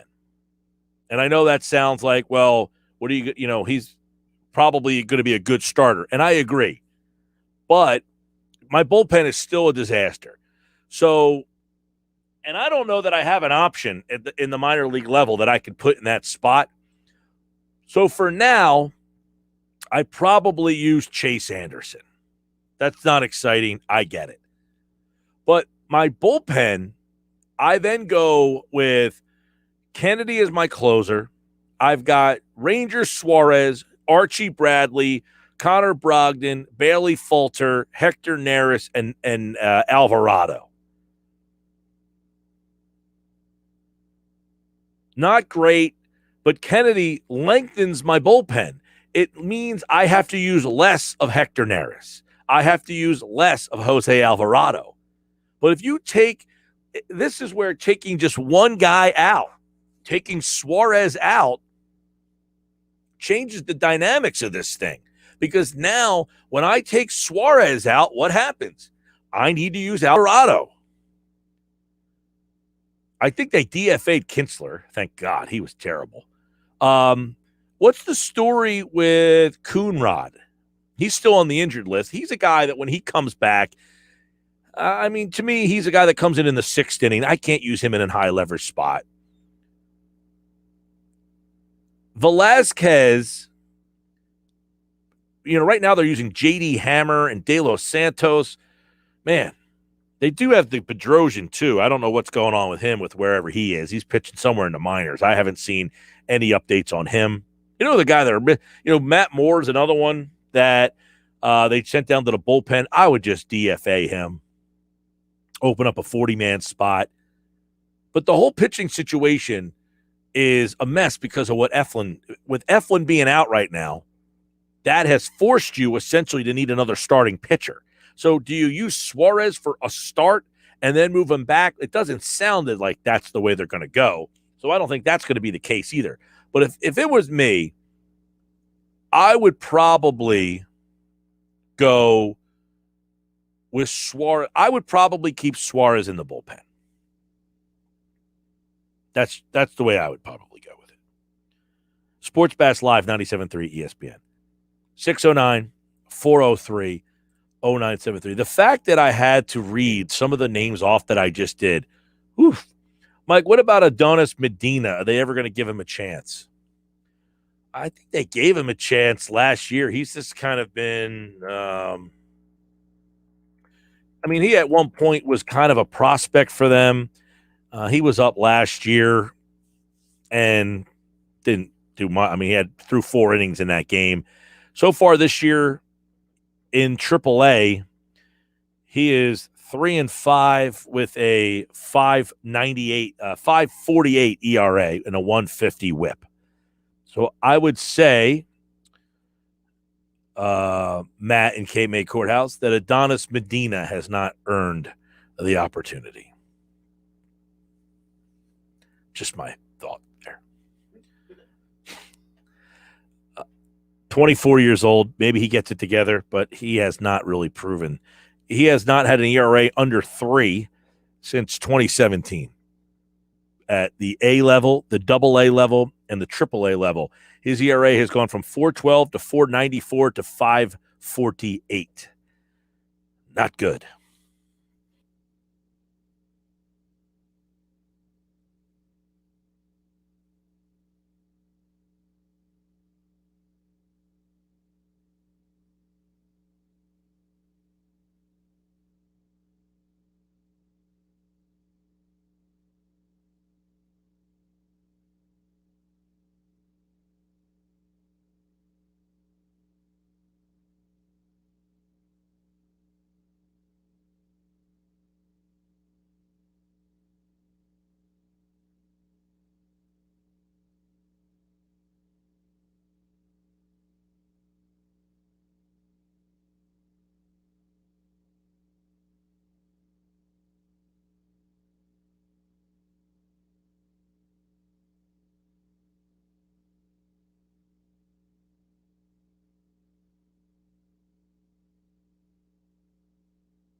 Football at 4 is powered by the Inside the Birds podcast, and it is brought to you this hour by Prop Swap, America's sports betting marketplace. Sell your sports bets and take your profit. Find out how. PropSwap.com. Download the Prop Swap app today. Jeff Mosher from the Inside the Birds podcast is here. New Inside the Birds podcast dropped this morning, and they've got a lot at Eagles camp to discuss. Jeff Mosher and Adam Kaplan recapping the first week of camp position by position. We will kind of take a look at some of the top storylines as well. And I guess one of the top storylines, Jeff Mosher, would be the injury to first-round pick DeVonta Smith. 2 to 3 weeks, looks like a minor MCL sprain, but just another kind of a downer, I guess. More frustrating than anything that he will not be able to go. I guess the question would be, how much did you anticipate seeing him in preseason games, if at all, anyway? Oh, I anticipated seeing him a decent amount. You know, I mean, he's a first-round pick, but he's also got a lot to show, a lot to learn. So usually you see those guys get a decent amount of reps in the preseason game. You would imagine that he would have worked in with the first-team offense, but then also maybe gotten some more reps in the second team based on how things were going with him. So his injury, it stinks, honestly, because – you know, it's been a bad start for the wide receiver position already. We saw what happened with Jalen Reagor in the conditioning test. He was only a full participant today for the first time. Quez Watkins missed the first few practices. Greg Ward, with a non-COVID illness, missed the first few practices. I think Travis Fulgham got, kind of banged around one day. So it really does underscore what we've talked about a lot in the offseason, that even with the addition of DeVonta Smith, and with Jalen Reagor coming back healthier than last year, it's a very young wide receiver group with not a lot of proven talent, and probably could use a veteran at some point. And then maybe we'll see if they wind up adding somebody. Yeah, I know the frustrating part to me, too, is the fact that here's another year where your first-round pick is not getting those reps. And you got new terminology, you got new coaches, you got a new offense. Yeah. That is the frustrating part. And, of course, DeVonta Smith came in as, he's small, he could be injury-prone, and he answers that right off the bat by getting hurt. That's another part of this whole thing is, hey, is this guy going to be able to hold up? Yeah, it's a little interesting because I know that we reported on the podcast, the Inside the Birds that dropped this morning, we had reported that the team felt it wasn't that big of a deal, and something must have changed. That was kind of the vibe we got over the weekend, closer to when he had suffered the injury. So I don't know if maybe results came back from a test that revealed something that they didn't expect, and all of a sudden the timeout, became bigger than they thought. I mean, they're still trying to say it's not that bad, and that's fine if it's a grade 1 or 2. I don't know. But the point you're making is accurate, is that here's a guy who needs as many reps as possible. And so does the quarterback needs reps with him. It's not just about him. It's about the whole offense and the timing and the rhythm. And that opportunity is going to be set back for a few weeks. Yeah, I know that, you mentioned some of the other receivers, but he's the guy. I mean, he's the guy that's going to make this offense either go to another level or kind of stay, very inconsistent, because they don't have that. I mean, it's frustrating to say Reagor is probably not a guy that if you enter the season, which hopefully you don't have to, but you can't say that Rieger's my number one guy. He is probably more of a complimentary piece, right? Yeah, right now. I mean, you were expecting DeVonta Smith to be that number one guy, and you were hoping that the addition of him would help take some pressure off Reagor. You would be able to move Jalen Reagor around a little bit, get him the ball in different ways. And now he kind of has to be a de facto number one if Travis Fulgham's not ready for it, or if Jalen Hurts and the tight end sync isn't going. I mean, it's very possible that Dallas Goedert can be like Zach Ertz a couple of years ago and be the possession receiver. It all just depends on how this offense kind of flows without DeVonta Smith. Yeah, I'm very kind of just disheartened by the fact that he is out. Yeah. It really sucks. Like last year when Reagor got hurt, you're like, oh man! But even more anticipation this year. because of what he brings to the table. Well, real quick, I mean, Stain Steichen kind of gave an overview of, like, he mentioned Travis Fulgham today, but what is that room looking like right now, without Smith there? How else is it gone through the first week? Well, you've seen Hightower get a lot of reps. John Hightower got a lot of reps, not only because of when camp started, Rager was a limited participant and Watkins was out and Ward was out. So Hightower and J.J. Arcega-Whiteside were the biggest beneficiaries of the playing time, and they will continue to be. And you've seen, and by the way, J.J. Arcega-Whiteside, it's so funny how the more things change, they stay the same a little bit conceptually, because when we've seen him so far, he's gotten a lot of reps in the slot. And I remember at this time last year, we were talking about how saving his career after a bad first year might be Doug Peterson getting him into the slot more, where he's closer to the ball. He doesn't have to win on the outside with limited speed, right? But what happened? All those injuries to Deshaun, and Alshon wasn't ready, and all of a sudden the wide receiver group had to be moved around, and Jalen Reagor got hurt. And so Arcega-Whiteside probably practiced as much on the outside as the inside, and he didn't really play a whole lot because he just wasn't good in that spot. So now he's practicing at the slot. You're seeing an improvement of him. I mean, the pads haven't come out, but so that's what it looks like now. You're seeing John Hightower get some work. Watkins, now that he's back, will probably get a decent amount of snaps. And of course, Arcega-Whiteside will continue to as well. And Rager, obviously Rager, as I mentioned, becomes kind of that de facto number one. I mean, they're going to still probably move him around, but he's just going to be looked at under a microscope without DeVonta Smith there. Also, Isaac Seumalo has not been out. He's week to week. You've also got Brandon Brooks, who has a minor hamstring tweak. I guess that's more precautionary, but the fact is you got two starting offensive linemen already having some injury issues. Yeah. Again, as I joked on Twitter the other day, the more things change, the more they stay the same. At one point in practice, you saw Nate Herbig at left guard, Matt Pryor at right guard. And that it's early in camp. It's not a big deal, but it sucks. I mean, you want to see good health. You want to see guys who were injured last year be on a good road to recovery this year and healthy. I think Brandon will be back a little sooner than Seumalo. That's my understanding. Brandon's, not as bad, but nonetheless, you just want to see with this team, especially with veterans, right, Mike, with guys over 30, you want to see them consistently out there, not getting a ton of reps, but just healthy and feeling good. Today, Ryan Kerrigan leaves with a hand injury, and it's like there's another veteran gets injured, Especially with this team with the injuries on the offensive line last year, if you have any expectations, most for this team, it's, hey, that offensive line, if they're good, they can be really good. And if you have a good offensive line, you can compete every single week. And if you can compete every single week, you can get wins that, that you didn't really anticipate. To lose that. Now, as you mentioned, it sounds like Brandon Brooks is more of a precautionary thing. He did talk today, which injured guys typically don't do, right? Correct. They usually don't. Rehabbing guys don't. So it sounds like he'll be fine. But, again, he hasn't taken a snap in a year. So you just want them out there and you just want good feelings about this team from an injury perspective. Absolutely. All right. Sports Bash Live 97.3 ESPN. We also, I want to get your take on the other day, Jonathan Gannon kind of spoke a little glowingly about Davion Taylor and where the possibility of him playing could stand. Because I don't think anybody entered camp thinking this guy has a shot to do or help this team out this year. Right. And then what happens? Alex Singleton starts camp on COVID list. He's still on the COVID list, right?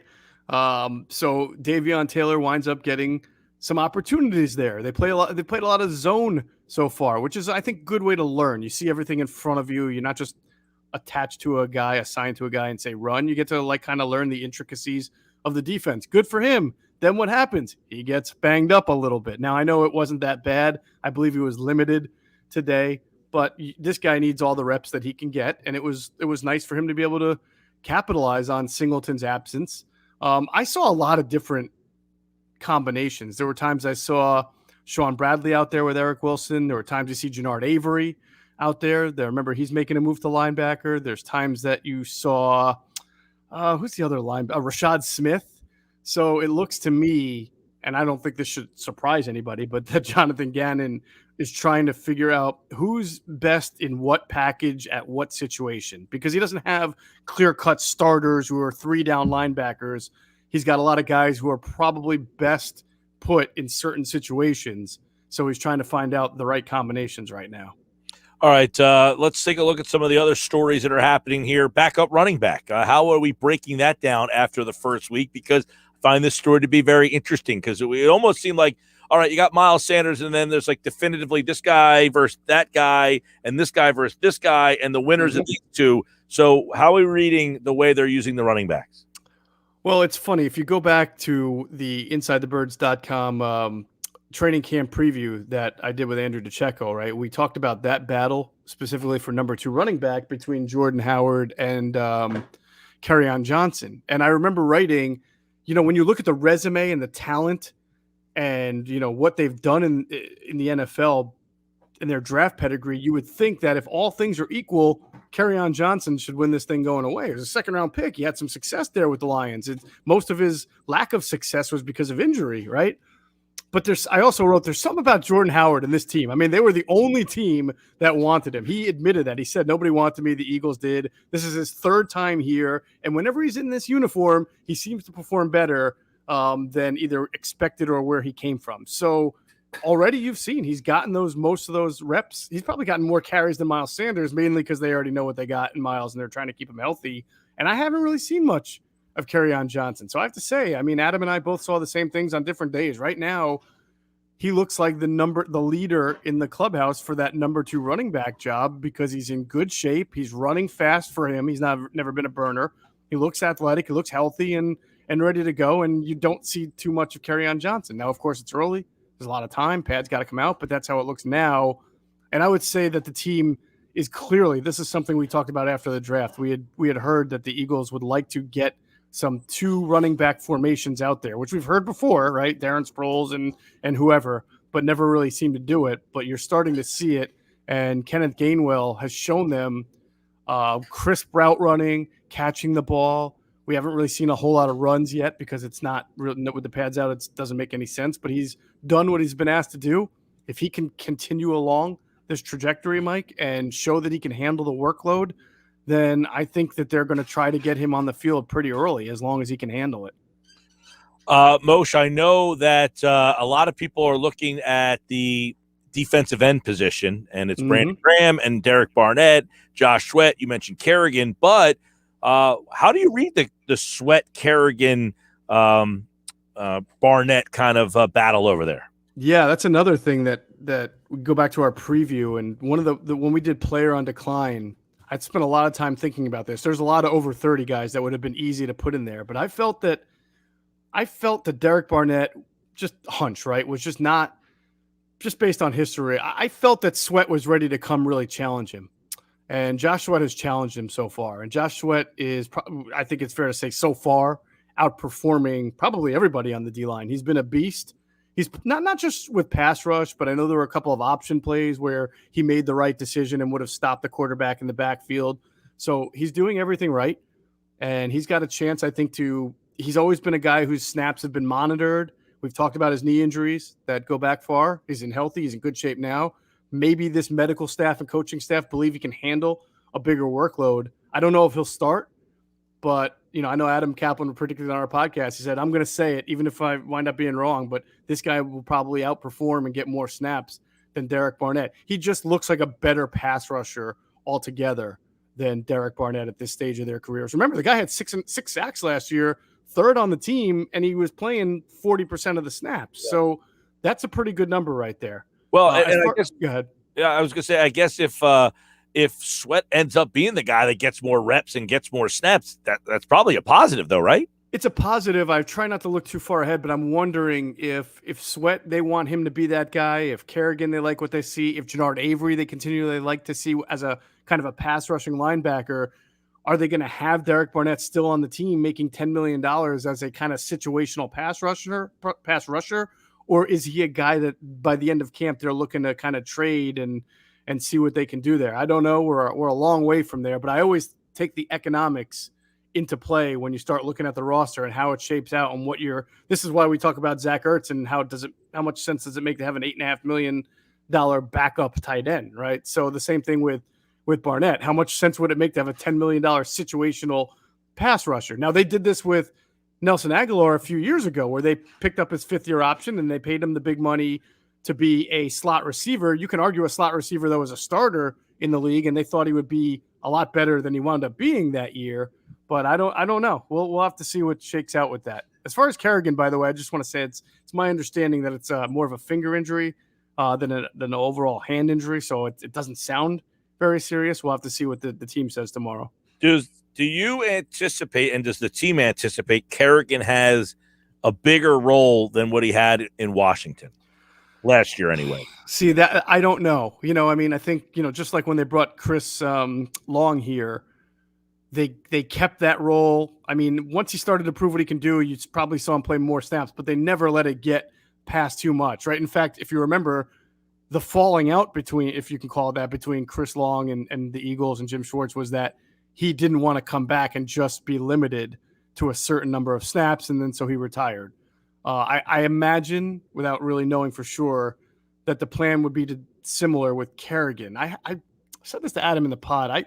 I can't remember if he has a knee history, if he had any kind of surgeries in the past. I don't know, but I would think that they don't envision him as a starter. But then again, we've seen guys get hurt, and if Brandon Graham were to get hurt, or Graham and Barnett, or Burnett and Sweat, then all of a sudden he's in that kind of role.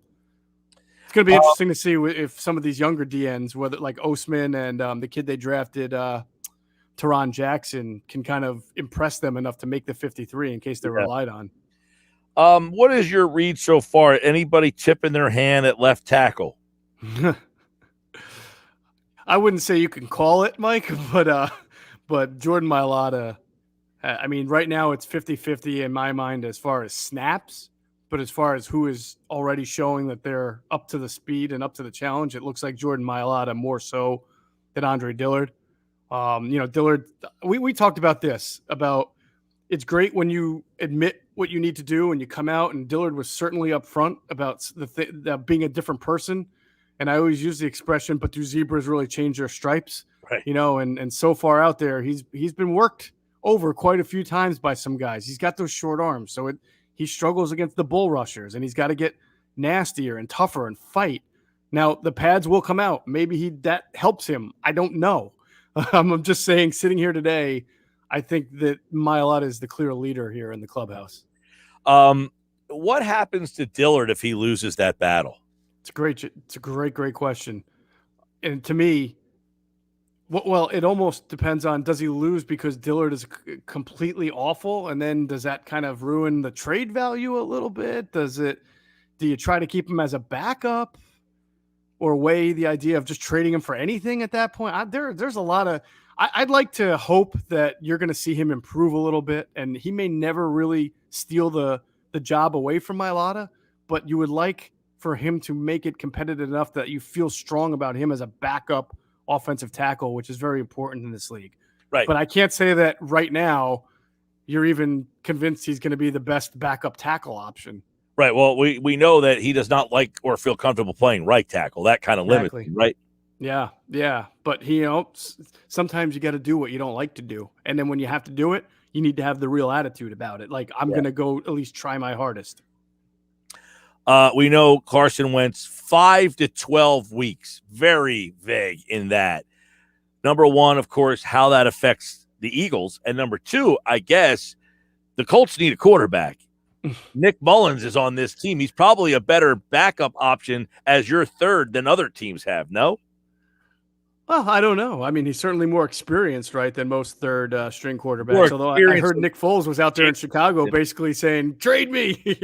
I'm really good. Foles thing is going to. That's what I'm saying. Like, you're going to start to find, okay, who are veteran quarterbacks? Who he's a third stringer. Mullins is a third stringer. Yep. And they're probably both better options than Jacob Eason at this point.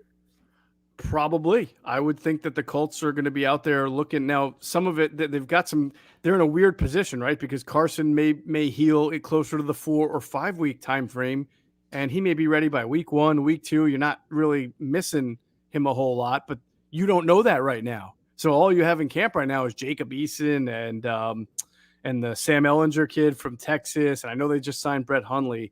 So it wouldn't surprise me if they look to make a move for someone. There's got to be somebody out there that they can make a move, but that guy can be a good backup just in case, if Carson comes back. But it's probably not going to be Nick Foles. That would be the irony of all ironies. That would be unbelievable. Just how weird would that? And then, of course, Foles would get off to like a 4-1 start when Wentz is ready to return, and then they can't put him back in because of that. That would just be, I don't know, so crazy. And but everybody in Philly would just be eating their popcorn watching. Yeah, well, and of course, like the 5 to 12 week time frame makes it so vague to see, can he get 75% of the snaps in? If it's not 75, it's 70, but they have to make the playoffs. Where are they 0-4 when he comes back? So, like, this trade has really taken an interesting turn. And, how that affects all of the talk about Deshaun Watson, and then I guess Peter King threw in the mix that they would be interested in Aaron Rodgers in the offseason. But if they don't have that extra first-round pick, does that kind of subside a little bit? Well, it depends on just who they're competing against. I mean, they still could have 2 first-round picks and 2 seconds. I mean, we'd have to see how it shakes out. I mean, it still could be 4 top, 65, 70 picks, which is pretty enticing, I think. But it all depends on who your competition is and what they have to offer. Jeff Mosher, Football at 4, at Jeff Mosher NFL, powered by the Inside the Birds podcast. Follow him at Inside Birds. The new one dropped this morning. You can get plenty more on all the position battles, position by position conversation with Jeff and Adam Kaplan. And tomorrow, Andrew DeCecco will give his thoughts on the Eagles at training camp. They are back. They open up on the 12th against the Steelers. All right, Moshe, take care, man. Pads come out tomorrow, brother. Great day. Here we go. Pads are back. Pads are back. Football's back. Football at 4 here on the Sports Bash Live on 97.3 ESPN. That's Jeff Mosher from the Inside the Birds podcast. Every day, Football at 4 right here on the Sports Bash, powered by the Inside the Birds podcast. It's brought to you by PropSwap, America's sports betting marketplace. Sell your sports bet, take your profit, find out how. PropSwap.com and the PropSwap app. All right, when we come back, the Sixers free agency opens tonight. Did they try to move someone not named Ben Simmons over the weekend? Details next.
All right, Sports Bets Live, 97.3 ESPN, the free mobile app. This hour brought to you by PropSwap, America's sports betting marketplace. Sell your sports bets, take your profit. Find out how, PropSwap.com. The NBA free agency period opens in just a couple of hours. The trade market should be ripe and ready. If the Sixers want to improve their team, it's going to have to be through the trades. They do not have a lot of money to spend. They are capped out in terms of the high-profile free agents. But do they have another move up their sleeve? Mitch Lawrence, SiriusXM NBA Radio, joins us right now to take a look at free agency and what could be happening around the NBA. The association, Mitch, taking center stage in the middle of late in the summer here with free agency, and there's seemingly going to be a lot happening in just a couple hours. Pal, how you been? I'm doing good. Thanks for having me on, Mike. Yeah, it looks like as everybody knows, Kyle Lowry looks like he's going to do a sign and trade to go to Miami to be with his guy Jimmy Butler. They're very close. Kyle is the godfather of Jimmy's daughter. My understanding, I just learned that last night. And they've talked for years about joining up forces. So here they finally have a chance to do it. And it'll be a sign and trade for Dragic and Precious Chichua. And look for Dragic maybe for Toronto to spin Dragic off to play with his fellow Slovenian, Luka Doncic, in Dallas. And that's where Philadelphia comes into play, perhaps, because, if those type of moves are made and Toronto's looking for a point guard, well, you know what? A lot of people think that there'll be a call made by Daryl Morey to see if he can move Ben Simmons up that way in a package. Siakam, maybe. His name's been out there. Doesn't get along with Nick Nurse. He looks like he's going to be on the move. If not Philly, maybe Portland has been mentioned. You get other maybe assets from Dallas, a Tim Hardaway Jr. to go to Philly in that. I don't know. I mean, that's just speculation, but there's going to be a lot of ripple effects off the one move with Kyle Lowry because, he's one guy who Philly, New Orleans, Dallas, the Knicks wanted, and Miami's going to come out the winner on that front. Yeah, I mean, obviously, if Lowry ends up going down to Miami with Jimmy Butler there, that puts Miami right back at the top of the Eastern Conference, you would think, and then all the ripple effects. Doesn't. No? No, it doesn't. No. Kyle Lowry? I mean, Brooklyn. Well, Lowry and Butler together, I mean. No, not better than Brooklyn. Not better than Brooklyn, not better than Milwaukee. We'll see what Philadelphia does. All right. So, Kyle Lowry was very good a couple of years ago as the number 2 guy to Kawhi. And Jimmy Butler, I don't know what happened to him last year. He was great in the bubble. Maybe outside the bubble he's not as good. It's not a real needle mover for me. Miami will be better. Yeah. No doubt. But they still need size. They don't have any size. True. And they get crushed. I mean, if they're playing a big team, they're going to get crushed. So, it makes Miami better, no doubt. Yeah. And then we'll see what else Pat Riley does. I mean, Pat Riley gets swept out of the first round. There are big moves coming. I think this talk about pairing, putting DeRozan into Miami for the mid-level exception, I think DeMar DeRozan can do a little better than that. See that as well, yeah. The Knicks can give him a ton of money. Oh, there's all this talk about that. I think DeMar DeRozan is still a quality player, even though everybody bags on him because he doesn't shoot threes. He averaged 7 assists last year. So even though he's not a point guard, I'm sure Tom Thibodeau would like him to run their offense, maybe in New York. And you know what? He could easily get $60, $70 million. I don't think he has to start settling at this point for the mid-level exception. All right, Mitch, obviously you mentioned they're not better than Brooklyn, not better than Milwaukee. We'll see what Philadelphia does. We know they're trying to move Ben Simmons. It sounds like Ben is on board with it, meaning, he's okay with getting traded at this point. But is that all the Sixers are trying to do to improve this team? Because they don't have a lot of ways they could do it. There's not a lot of roads that they can get better outside of the trade market. Well, in terms of Ben, I think it's Rich Paul who wants him to a new market, clutch. And I don't know. Haven't heard a lot. Now, is Portland going to do something with Lillard? Until Lillard tells them that he wants out, I don't know. And then Stephen A. Smith reported on ESPN that Lillard, the market he has identified if he does want to move, is New York. So we'll see about that. I've also heard that Philadelphia is looking to shop in Tobias Harris, which is something that you'd expect. I mean, 3 years left at $120 million or whatever it is. It's a lot of money for a third option.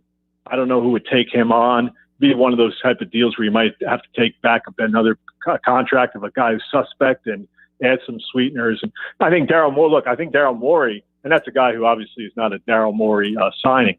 So I think Daryl Morey will be, and everybody thinks he's asking for the world.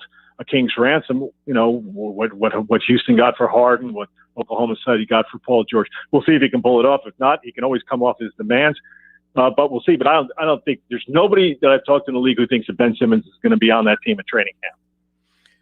Which obviously goes back to what they're asking for. At some point, Mitch, do they want to move him to the point where they will just take the best offer after they get all the offers and say, all right, this is what it is. We got to make a decision. Or are they content on saying, if I don't get the best offer, I'll just keep him? Well, who knows? That's up to Daryl Morey. He operates as a solo, so nobody really knows. But the speculation around the league is that he will make a move. He will get Ben Simmons off his roster before the season. So I think a lot of people will be surprised if he doesn't. Yeah. But we'll see. I mean, you never know. So that's one of the things that obviously everybody's talking about with the Sixers. Would Toronto take Ben Simmons up there? I mean, the thing about Ben Simmons that other team, people in Philadelphia have to remember is that there are teams like not great markets that are not free agent destinations who look at a guy like Ben Simmons who's got 4 years left on his deal. 4, yep. And they take a guy on like that despite the fact that he's got some problems in terms he doesn't want to shoot. Why? Because they're not players they can't be players in the free agent market. Right. There are teams like Minnesota, Cleveland, Sacramento. You wouldn't even get Ben Simmons wouldn't even take your phone call when he became a free agent. But here you trade for him. And this has been going on for years in the NBA, where teams like Sacramento try to do that because they know they have some certainty involving a guy's contract. And they know that they can't go out and make the big splash in free agency. They'd never get a guy like that. Totally agree with that premise. Totally agree with that premise, Mitch, is that these middle market teams would take Simmons in a heartbeat because they can't draw free agents there. So they'll trade for a guy like that. Goes back to why did LeBron, people are talking about, Damian Lillard thinks, and this goes back to Stephen A. Smith's report, that Damian Lillard thinks that he could come to the New York market if he forces his way out. They trade him to New York. I know it's a bunch of ifs, but he would have in New York, he could get the type of players that won't go to Portland. Well, go back to what happened with LeBron James in his first go-round in Cleveland when he came up into the league. He found out he couldn't get guys to come to Cleveland, so he had to leave. Yeah. That's what they face in these small markets, not just mid-sized markets. We're talking small markets. So, yeah, that's why a guy like Ben Simmons would be attractive. Well, aside from the fact that he does a lot of good things on the court, we concentrate on the one area he has big problems in. There's a lot of other areas he's great at.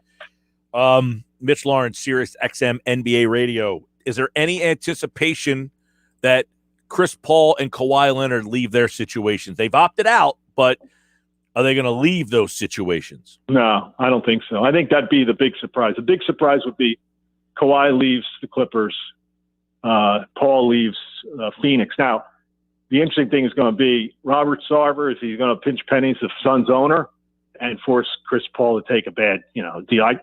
Who knows? I mean, this is a pivotal point for the Suns because Chris Paul did something there that hadn't been done in a long time, getting his team to the finals, making Booker, teaching Booker and Ayton the ropes in terms of turning guys who were basically perennial losers, helping them figure things out, getting to the playoffs, making a deep run. Yeah, I know. We all know that they took advantage of some injuries along the way, which a lot of teams do. So I think Chris Paul is back.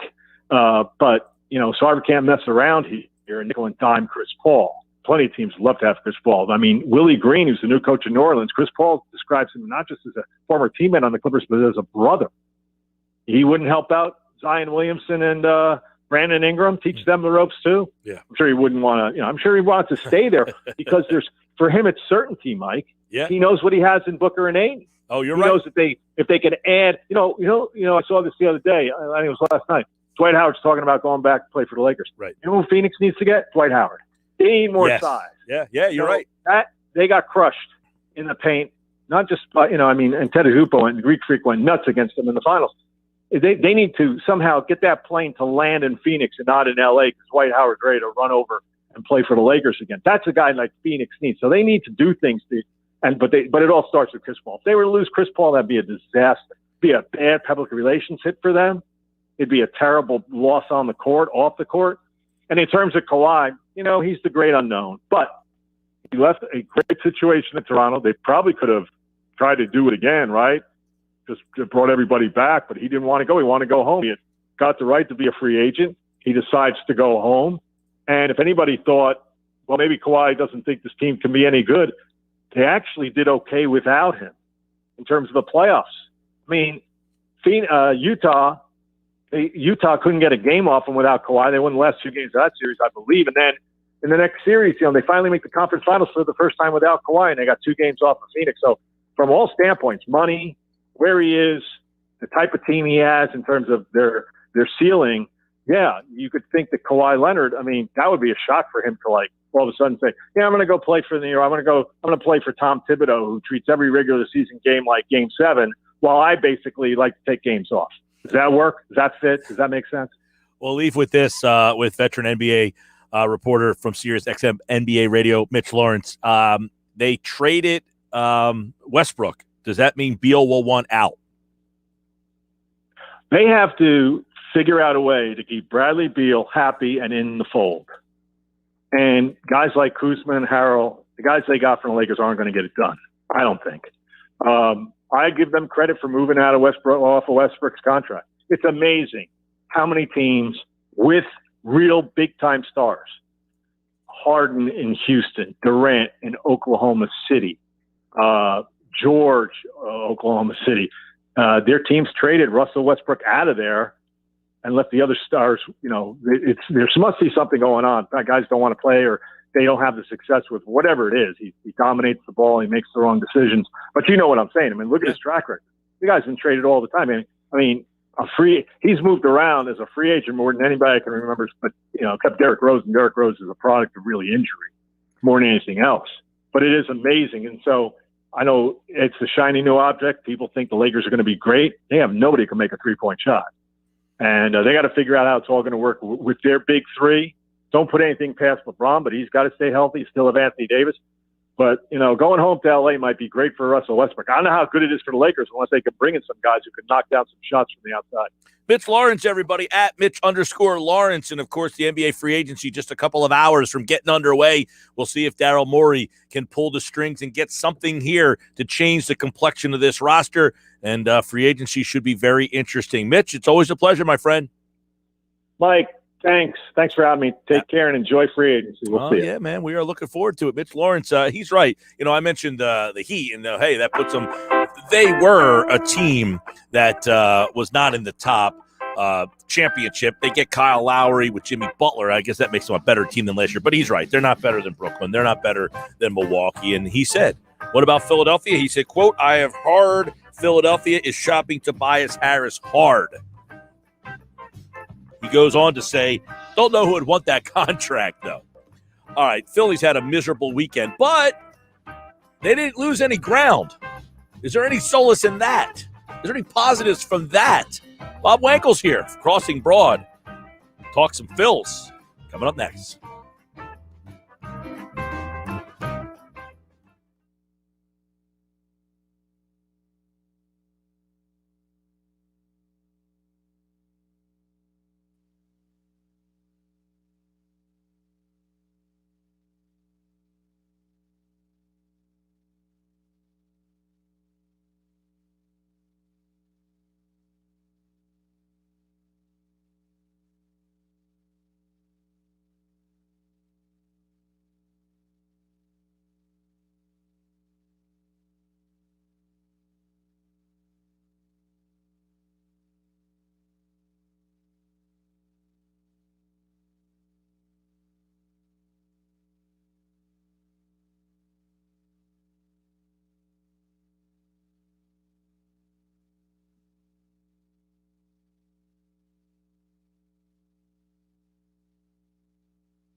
All right, 4:45 on a Monday, the Phillies weekend. They are right where they were on Friday when we talked, Bob Wankel. Not much has changed. I mean, they got a good pitching performance from their new pitcher, but they lost an opportunity to gain some room in the standings or ground in the standings. So was it a good weekend or bad weekend for the Phils? It was a bad weekend. It was a really bad weekend. You could not have played a worse game on Friday night. You come out post-trade deadline. This is supposed to be the soft spot in the schedule, and you go out and you get one hit by the Pittsburgh Pirates. And I know that Vince Velasquez, who is no longer in the rotation and was actually just placed on the injured list a couple hours ago, is no longer here and all. But, to have one hit against the Pirates is just insane. And then to waste a pretty good start by Aaron Nola on Saturday night on top of it. It was a bad weekend for the Phillies, and I don't really care what the standings say. 3.5 games out. They got a great pitching performance from their new pitcher, Kyle Gibson, which was compounded by the fact that they went to their closer, who had to throw 30-plus pitches in that game and might not be available for tonight. But that being said, 3.5 back. You've got Washington, as you've chronicled on this show, a bad baseball team who you couldn't take care of last week. It just seems that the story is being written here, man. This is a team that takes 1 step forward, 2 steps back, 2 steps forward, 1 step back, and it all adds up to 500. It really feels like they're making a beeline for 81 and 81. It really does. I mean, listen, they didn't take advantage of a bad Washington team at home last week. Now the team that they're going to see this week is even worse. And so, again, there's a big opportunity here in a 4-game series to do some damage, maybe get this thing down to 2.5, going into this big series with the Mets at home this weekend. But will they do that? I have no idea. I would probably, if I had to make a bet on how many games will the Phillies win in this upcoming series, 2. I'd say 2, Mike. 2 and 2. Right, exactly. That's the way I feel right about now. But let that being said, the fact that they got a good outing from Gibson, and now they're going to go with Suarez. What are your thoughts on them making the decision to use Suarez now in the rotation as opposed to keeping him in that bullpen? Yeah, well, let me preface this by saying that at the end of the day, any move that gets Matt Moore and Vince Velasquez out of the rotation is a good move. It's hard to argue with the logic, but I really would have liked to see the Phillies go out and add another starting pitcher at the trade deadline. Joe Girardi, since he's been here, has not had 2 good options out of the bullpen at the same time, and now you're taking a guy who has had the best season of anybody that is currently in that bullpen or has been in that bullpen all season, and you're moving him out to the starting rotation. And I just, listen, it's kind of like you're spinning your wheels. You bring in Ian Kennedy, but then you remove Ranger Suarez. You're still talking about a very thin bullpen. You saw on Saturday night they go to Jose Alvarado in a tie game in the 9th inning. It cost them. That's a spot where you would have liked to have seen either Ian Kennedy or Ranger Suarez pitch. And so I already think that this move has cost them 1 game as it is. It's going to take him a little bit of time to get stretched out. And my biggest concern of all is that Ranger Suarez this season was a sinker changeup guy. 75% of his pitches has come on a 2-pitch mix. If you want to be a starting pitcher, you need to add a 3rd, 4th pitch. And he has not had success previously, although he was young and inexperienced at the time. He hasn't had a ton of experience or success using a 4-pitch mix. So it's not just like, hey, he was dominant late in games and it's just going to translate to being successful in the rotation. I hear what you're saying on getting Moore and Velasquez out, and I don't know that they have a better option. But it's almost like you made a trade for Kennedy and just flipped him with Suarez, so your bullpen is still crappy. What you're in effect you're doing here is you're saying we're going to go out and add a second starting pitcher. It's just a guy that we already have. Right. It's like they didn't make a bullpen move. They made a starting pitching move by bringing in Ian Kennedy. And I get it. And, the market and the prices dictate what you can do. Their lack of prospects dictate what you can do. Certainly, I think it's very clear, and I'm not criticizing Dave Dombrowski or the front office. I think that they evaluated this team and said there may be enough there to get to the finish line, possibly win this division, but we're not willing to mortgage premier prospects to do it. And I can't fault them for that. I really can't. I agree with that. I'm just saying, now you have a rotation of Eflin, Gibson, Suarez, and then Nolan. I mean, is that worth it to now? Because if Suarez in your bullpen, you lengthen your bullpen that much more with Suarez essentially as the left-handed guy in the 8th and maybe Bradley. You know what I'm saying? Like, it feels like you could have lengthened your bullpen and you're still exactly where you were. You just have a different guy closing. Yeah, you're exactly where you were at last week with your bullpen. You still don't have a lot of options. You really only have one decent option that you feel pretty good about in the 9th inning. Getting to the 9th inning is going to be a roller coaster, and that's why it would have been nice to have a righty and a lefty. The lefty can go multiple innings, really would kind of create a suddenly formidable bullpen, but now you don't have that. And Mike, honestly, when you look at the starting rotation, you can talk about Ranger Suarez joining it, but if Zach Eflin doesn't come back in timely fashion here, and let's say he misses another 4 or 5 starts, or even worse, he doesn't get to a point where he's comfortable for the remainder of the season. Listen, I just don't even understand. You could be the most optimistic person on earth, but if Chase Anderson is just going to fill one of these spots, again, it's like a lateral move from Matt Moore or Vince Velasquez. Chase Anderson had a 6.96 ERA in 7 starts to begin the season, and he was terrible on his rehab assignment at Lehigh Valley after he was placed on the COVID-related IL. So is Cole Hamels now even more of a possibility? You would think so. I mean, listen, I wasn't there. I didn't see him throw, but let's just say he looked league average or slightly below league average. I don't know. I mean, at this point, you probably get 6 starts out of him. He'd probably be ready to go 3rd, 4th week of August, maybe make 6, 7 starts for you. You know, he has some playoff experience. If I'm the Phillies, it makes a lot of sense. It does, and it won't cost you a whole lot because he's only going to be here for 2 months. All right. So obviously this team has taken this gamble on Ranger Suarez. Now, today, the anticipation, right, is that he throws, 3 innings?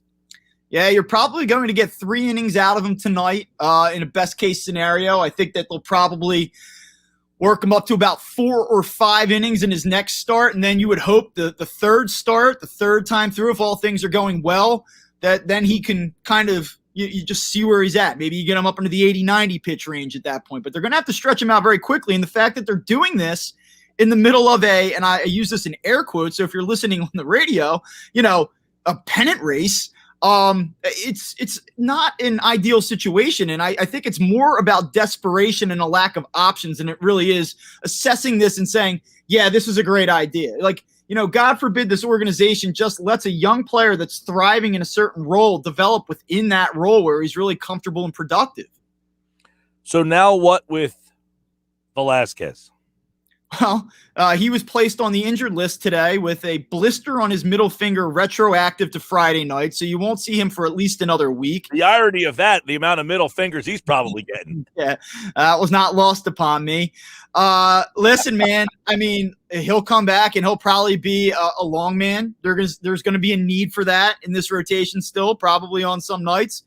And so I think that you give him the ball in those, 7-2, 7-3 games and try to get 2-3 innings out of him at a time. And, I guess they're an injury or 2 away, though, from maybe Vince Velasquez making yet another start. But for the time being, I think that the Phillies have kind of said as a group, like, we just cannot do this anymore. I hope. I mean, he at least admitted it Friday night, like, hey, this is the same result I keep getting. Like, hello, he got it. Nobody else is realizing that he can't get that job done. Yeah, when he goes out on Friday night, and, he's had some success against the Marlins this season, and you said to yourself, like, I actually kind of thought he was going to trick everybody into one more start on Friday night. I was surprised. I know that you weren't, but I was surprised that he only went 2 innings and gave up 5 runs. I thought that Friday night was going to be one of those Vince Velasquez starts where you go, see, there's something there, and that you kind of trick yourself into another 2 or 3 outings, but he slammed the door shut on that possibility. All right, Bob Wankel, Crossing Broad Phillies, Nationals. Ranger Suarez gets the ball tonight. We'll see how that goes as they try a new starter here. And obviously Kyle Gibson threw well on Sunday, so that was a positive. We'll see when Eflin's due back. You got the McCutchen injuries, you got the Hoskins injuries, but they got to kind of pull through here with what they got against a bad Nationals team. And then on Friday, it'll be the Mets and the Phillies with first place on the line. All right, Bob, we'll talk to you on Friday. All right, talk to you soon. All right, that's Bob Wankel, Crossing Broad here on the Sports Bash, who covers the Phillies, longtime Phillies beat reporter for the website Crossing Broad. Does a great job on the Phils. We appreciate him, as always, for jumping on Mondays and Fridays. We talk a little Phils with him. All right, when we come back, there's so much to kind of dive back into. A key injury with the Eagles, a key possible trade with the Sixers. You just heard some Philly stuff, and a big trade in the NFL that could have an impact on the Eagles. We got all that and more, plus Jeff Kerr from CBS Sports and 97.3 ESPN.com joins us at 5:25 tonight. I am Mike Gill. This is the Sports Bash. This is 97.3 ESPN. I'm back.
All right, final hour of the show here on the Sports Batch, 97.3 ESPN, the free mobile app. And don't forget, you can watch the show live video over at YouTube, Facebook, and Twitter. Just search 973 ESPN. I'm your host, Mike Gill. Follow me on Twitter at Mike Gill Show. Easy to do, simple enough. Thanks to Bob Wankel, Crossing Broad, jumping in there, talk a little Phils as they play the Nats tonight. Also, we've got our conversation with Mitch Lawrence last hour. Speaking of Mitch Lawrence, we talked a little NBA with him. The Sixers obviously have a lot of things that are happening this offseason as NBA free agency begins a little bit later on tonight. Here's what Tim Bontemps said earlier today about the possibility of Ben Simmons returning to Philadelphia. At this point, I would say yes, because I don't see a trade materializing that makes a lot of sense for the Sixers to make.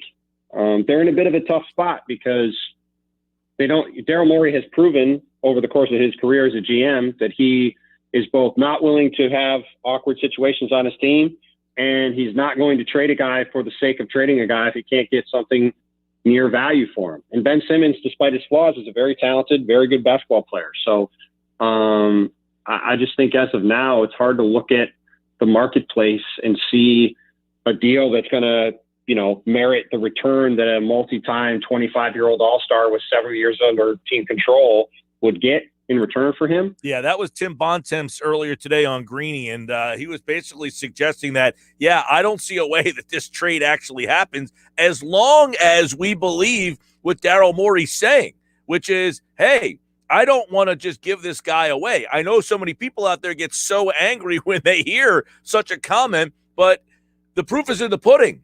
There was a anonymous coaching poll over at The Athletic today. I don't know how many of you guys saw this, but he was voted as the best defensive player in the league by the coaches. Yeah, he didn't win the Defensive Player of the Year award, but that's voted on by the media. This was by the coaches, and they voted him as the best defensive player in the league. 13 coaches polled were granted anonymity so they can answer with complete honesty without concern for upsetting their own players or the opponents they have to face during the season.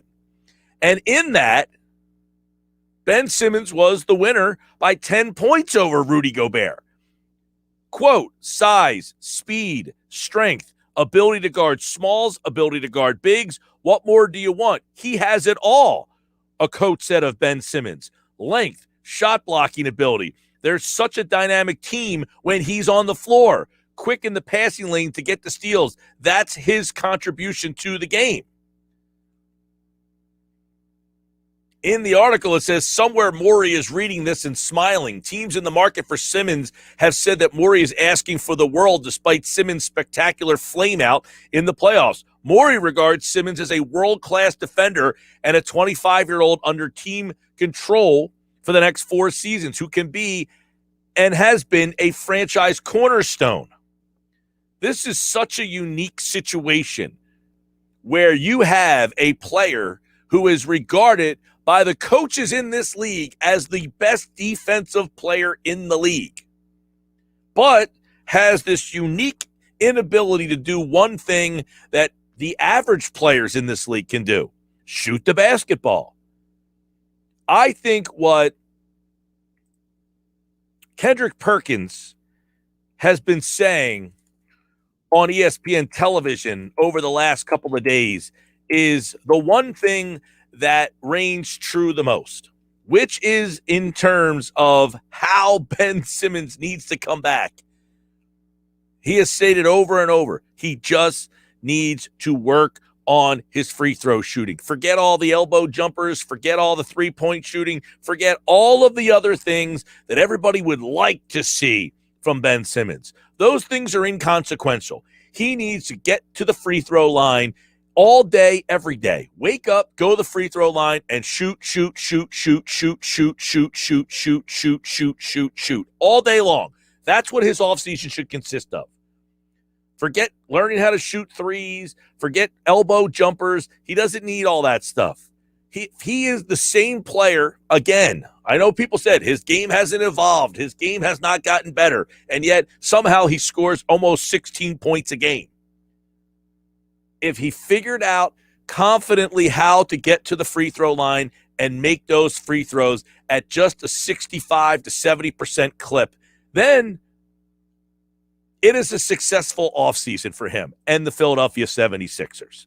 If he comes back and he can confidently shoot free throws, and I know people don't think that that's a possibility, and I don't blame you, quite frankly. There's nothing to suggest that he's going to come back and be able to step to the free throw line confidently and shoot the basketball.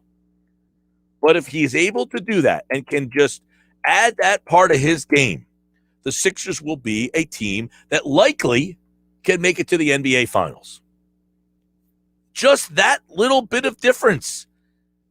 Is that too much to ask? 609-403-0973. I think, and I agree. And Brian Windhorst said this over the weekend. And this is what Tim Bontemps just kind of suggested. And here's what Brian Windhorst is hearing as well, as this team, on the day that free agency opens in about an hour from now, this was what he had to say about where the Simmons trade talks are going.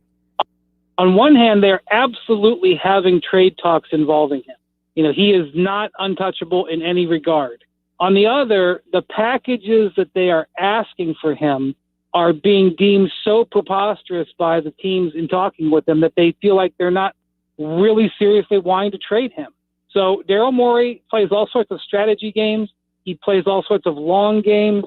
He's got something up his sleeve and something he obviously wants to accomplish with these trade talks. But the thing is, it's now so widely known he's being floated out there in trade talks. I don't know how you recover from that and bring him to training camp. But Daryl Morey in the past has made it clear he doesn't care about players' feelings.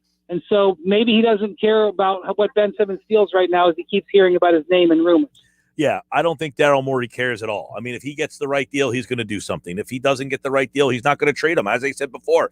And I'll continue to say, they are not going to trade him to be different. They're only going to trade him to be better. What does that mean? If I get Bradley Beal, I make that trade. If I get Dame Lillard, I'll make that trade. Any other trade, right? Any other trade that the Sixers have on the table. Now, ESPN.com floated out there, Ben Simmons trades we'd like to see. All right? And they throw this one out. Ben Simmons goes to the Kings for Buddy Hield, Halliburton, and Marvin Bagley III. It's not good enough. You have Buddy Hield and Seth Curry on the floor at the same time, and you have a horrendous defensive team.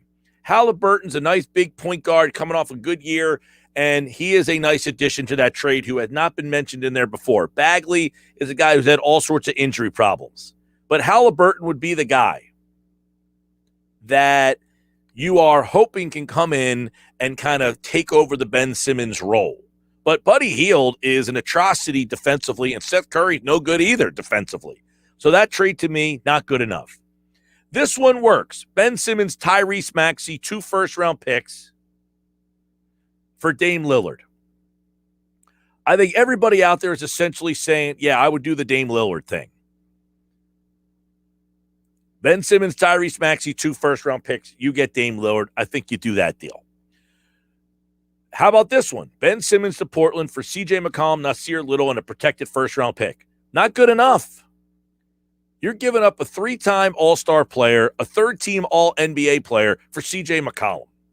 Yes, he can score 21 points a game. But, again, he can't defend, and he couldn't defend you, and putting him and Curry together is a big problem. A big problem. Again, go back to what I just told you.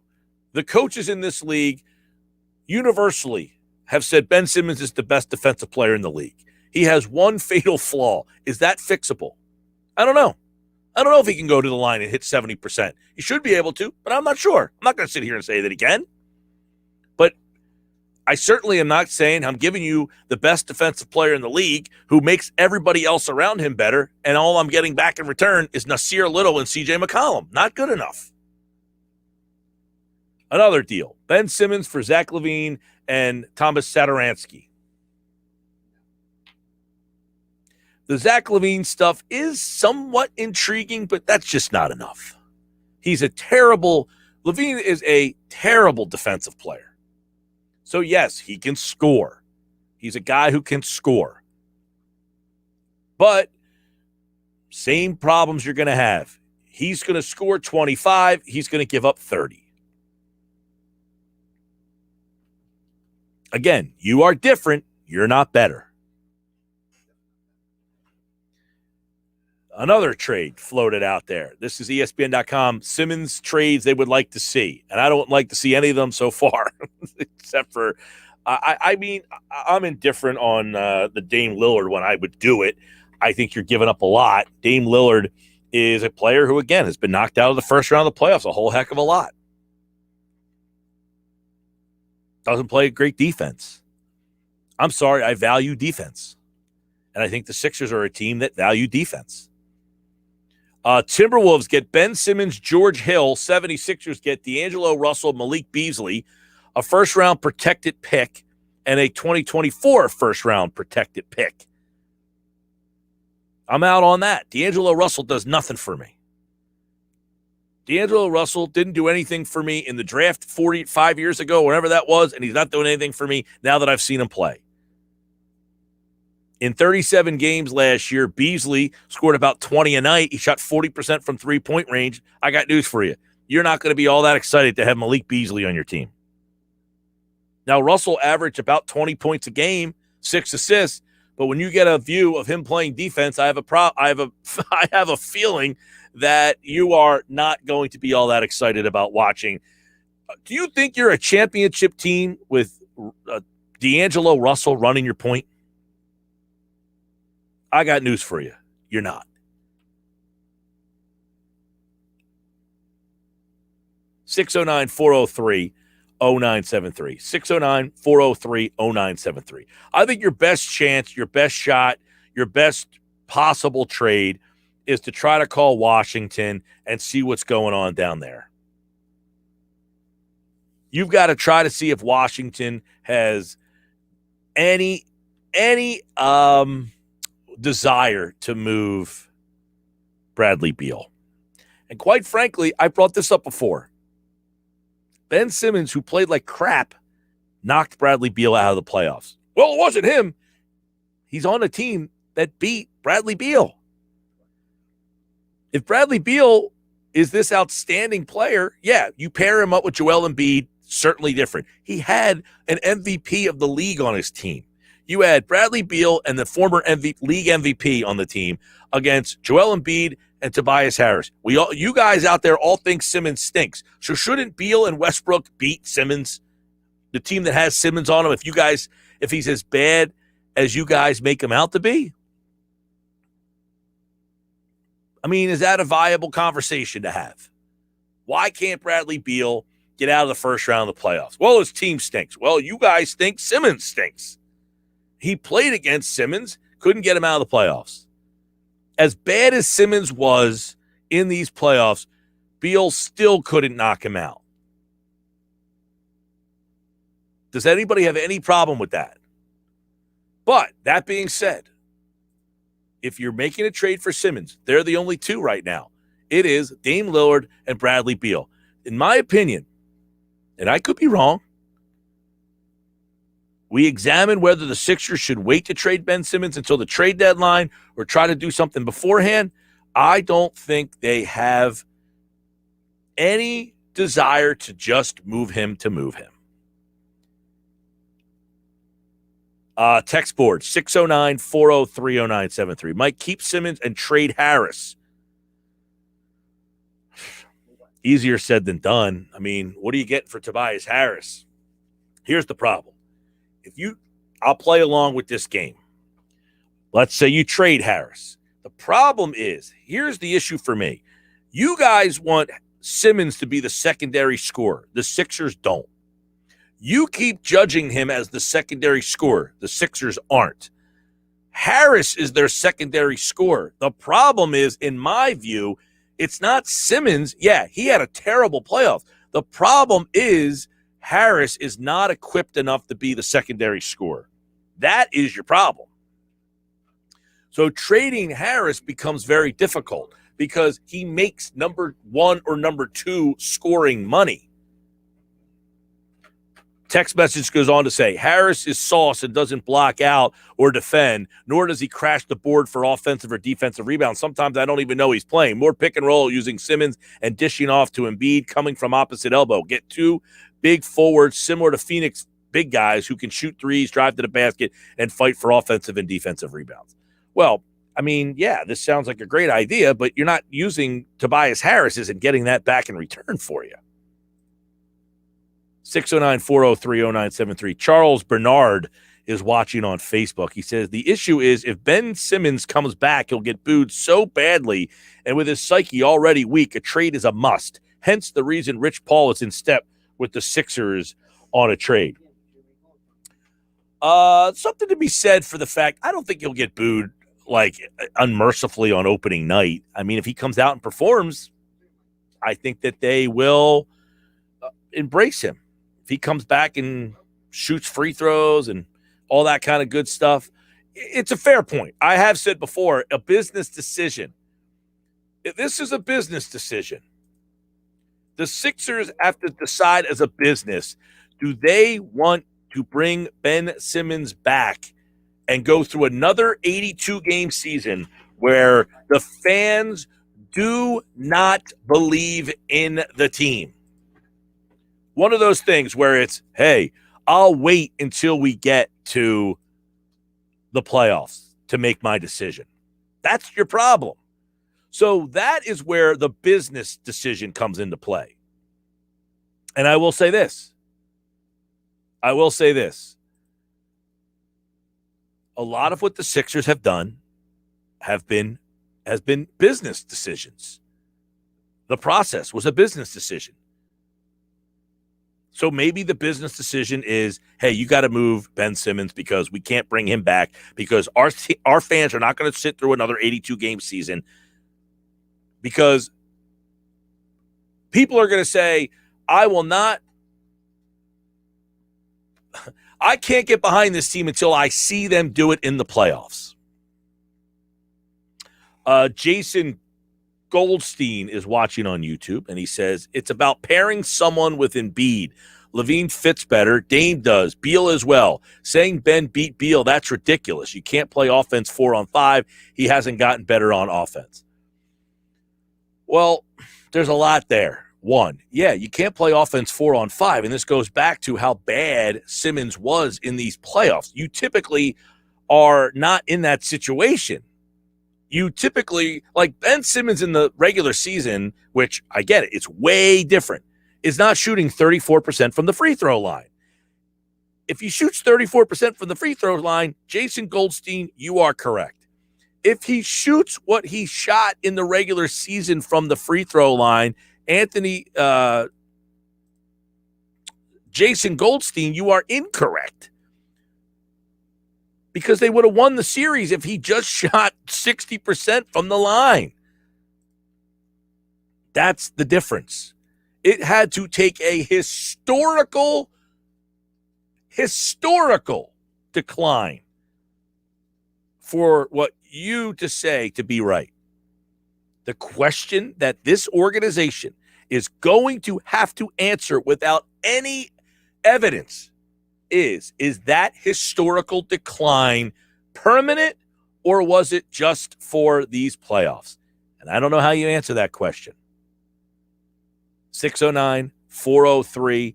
609-403-0973. Hey, Mike, Rui Hachimura from Washington is a good young player. Anyway, we could get him for Beal, along with Beal, maybe for Harris, Danny Green, and Maxey for a few picks. No way.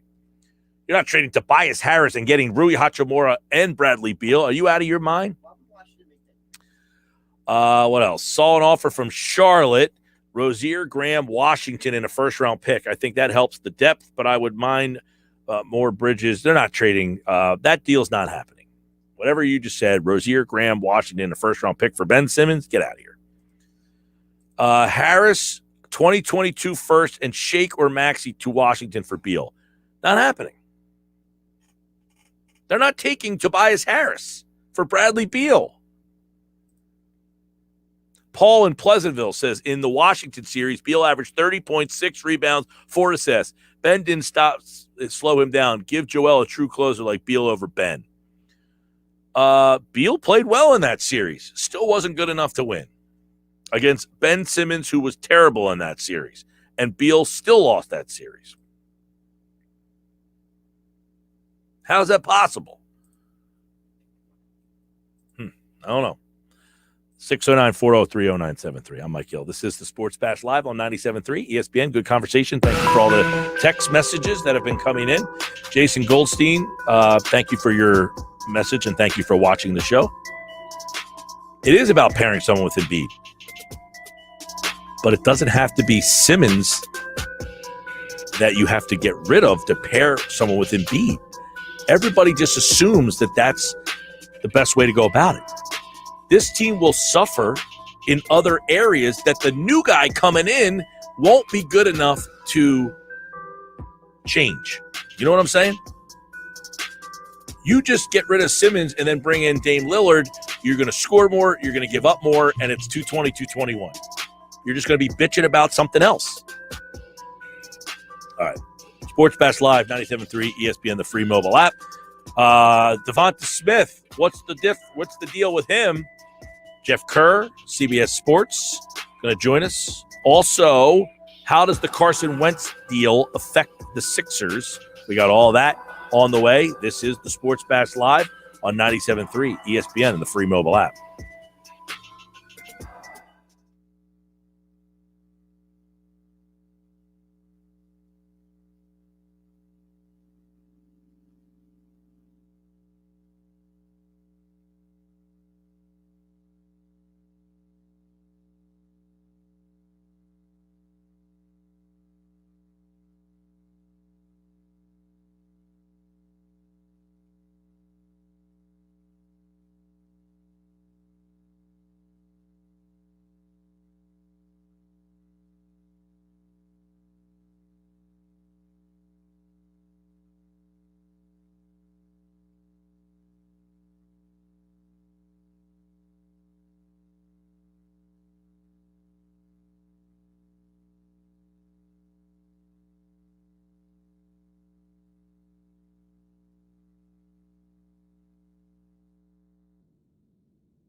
527 Sports Bash is live on 97.3 ESPN, the free mobile app. And don't forget, you can download the free mobile app and hit us up through the app. Boston Seaford, Delaware, texts us through the app, and he says the one thing you have to hope against is that Simmons' situation doesn't turn into the Wentz situation where you have to trade him.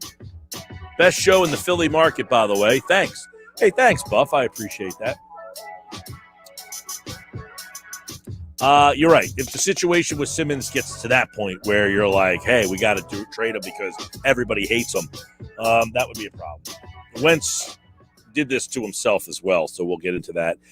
He's also hurt himself, and he is out for how long? We don't know. Let's bring Jeff Kerr in, CBS Sports, 97.3, ESPN.com, covers the Eagles, and the Eagles are back at camp. We got a lot of Eagles news today, including an injury with DeVonta Smith. We'll get to that in just a second. But 5 to 12 weeks, Jeff Kerr. So what's the what is the possibility now with that trade with the Eagles? How has that been affected?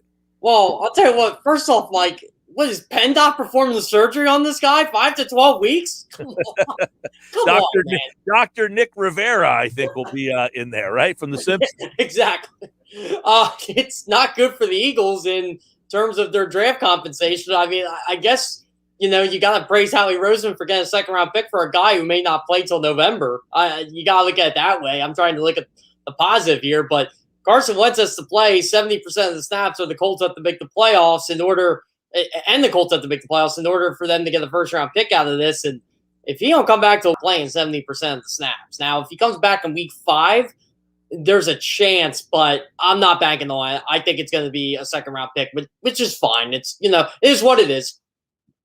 Yeah, it is what it is. I mean, you get a second-round pick for a guy that obviously you had to move on from. I don't think anybody should be all up in arms about that situation. Now, DeVonta Smith, going to be 2 to 3 weeks. This is a little bit, it's not like you're mad. It's just so disheartening. The fact that your second year in a row, your first round wide receiver is going to miss time, possibly. I don't think he's going to miss the start of the season, but how this will affect his role with this team.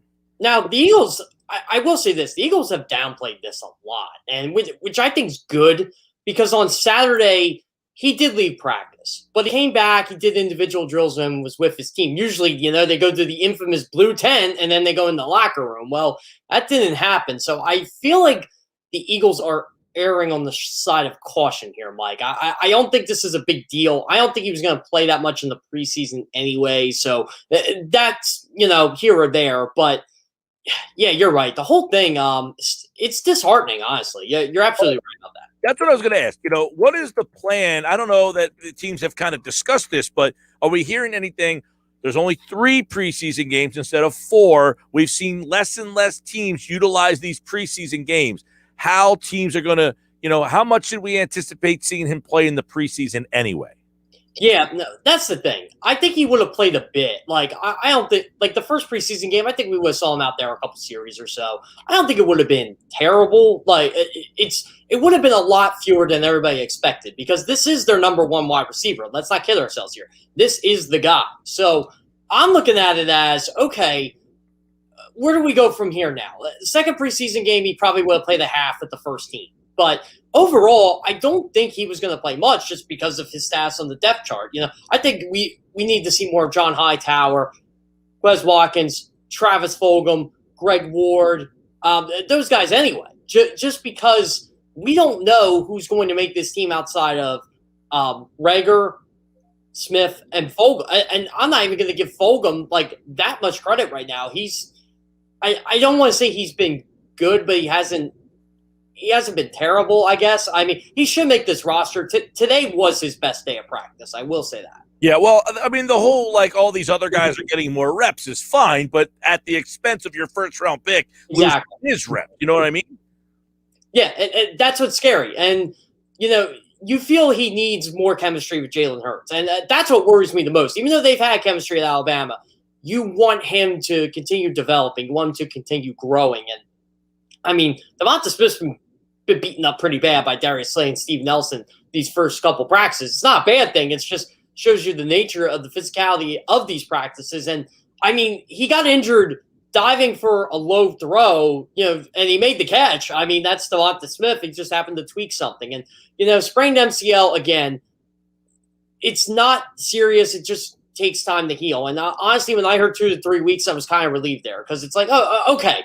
So 3 weeks from now, what's 3 weeks from now? August 23rd? Okay, you're done for 2 preseason games. He's probably not going to play a third anyway, but overall, Mike, you still got 6 weeks, and it looks like he'll be fully ready 100% for the opener. I hope so. All right, what do we know about the left tackle spot between Jordan Mailata and Andre Dillard? Are we getting any read on that yet? I'll tell you what, you read right into this. I kind of wanted to talk about this tonight. I don't know how much you follow racing. If you went by car lengths, Jordan Mailata has a 10-car length lead on Andre Dillard. Wow. He's that far ahead of him right now. He looks like the NFL polished, ready player, not the former first-round pick. And Jordan Mailata has been great this entire camp. And John McMullen told me this morning. Josh Sweat has been the best overall player in camp. He's been the most impressive. And Jordan Mailata has been handling him really well. And Andre Dillard, not so much. And Dillard just looks like there's some polishing to do there. It's not like he's been bad. It's just Jordan Mailata has been playing really well. And if the Eagles do the right thing here, Jordan Mailata should be the starting left tackle as of right now. But you know as well as I do, they are going to give a first-round pick they traded up for every opportunity to win this job.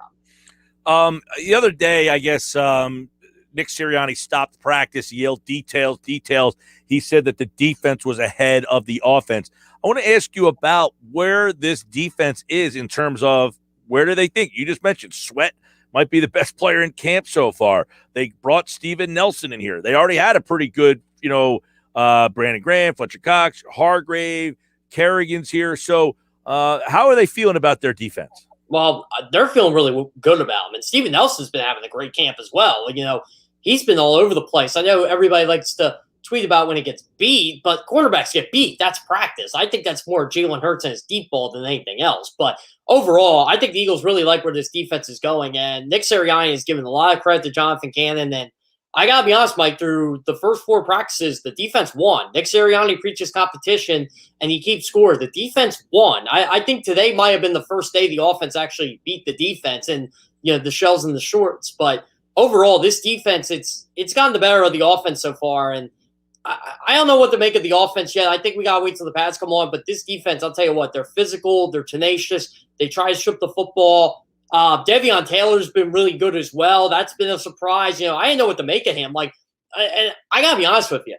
If someone had told me the name, every linebacker on the Eagles roster, I would have named Devion Taylor, but not right away. It probably would have been like 4th or 5th down the list. And now he's probably the first guy you mentioned just because he's been that good. They want not Eric Wilson, but like an Anthony Barr type pass rusher or athletic type of linebacker. They really value athleticism in this defense. Devion Taylor has been that and more. Yeah, it's funny. You wonder, to the point where they're going to trust him enough to have him out there in the 2 linebacker base defense.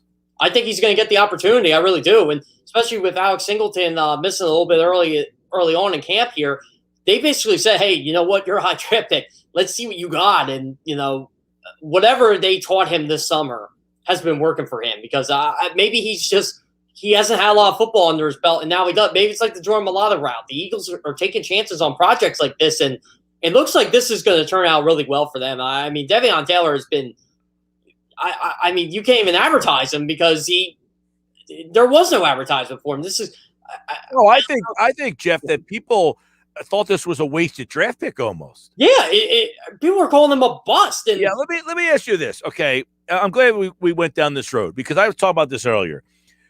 People have ripped Roseman for poor draft picks.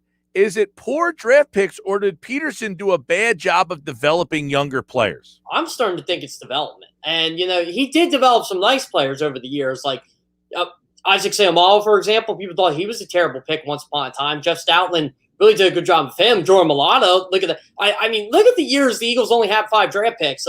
Miles Sanders has turned out pretty good. Josh Sweat, Dallas Goedert, Avonte Maddox.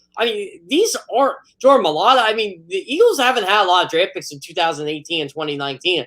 And 2020, everybody goes, well, why did you reach for Jalen Hurts in the second round? Well, no, you didn't reach for Jalen Hurts because after Jalen Hurts Jacob Eason was probably the next best quarterback, and he went in the 4th round. So you kind of had to overreach if you wanted to get a guy like that. Davion Taylor, the Eagles saw him, and you got to give him credit. Everybody's like, well, people have 4th round grade on him, and not many people heard of him. Well, maybe the Eagles scouting department actually knows what they're doing. They just need an actual coaching staff to develop these guys. Well, yeah, you look at a lot of the guys. I mean, they just, I thought Peterson did a really good job with the veteran players and won them a Super Bowl because he was a very good leader of the veterans.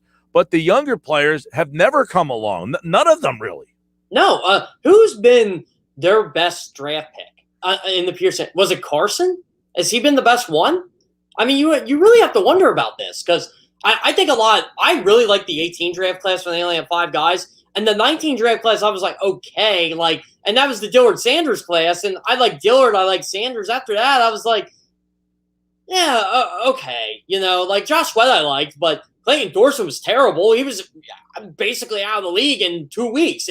That's how bad he was. And then 2020, we just didn't get a good grasp on because that was a wasted year anyway. So you really have to start thinking to yourself, hey, you know what? Maybe Howie does know what he's doing. It's just you need the right people in there. Maybe that's why they brought in Nick Sirianni to help coach younger players. Well, I think that Roseman indicated that a little bit when he was talking about the receivers, and he said, well, we're just excited to see how these receivers do with the new coaching staff. In other words, I don't know. What are we hearing about J.J. Arcega-Whiteside and where he is in this camp?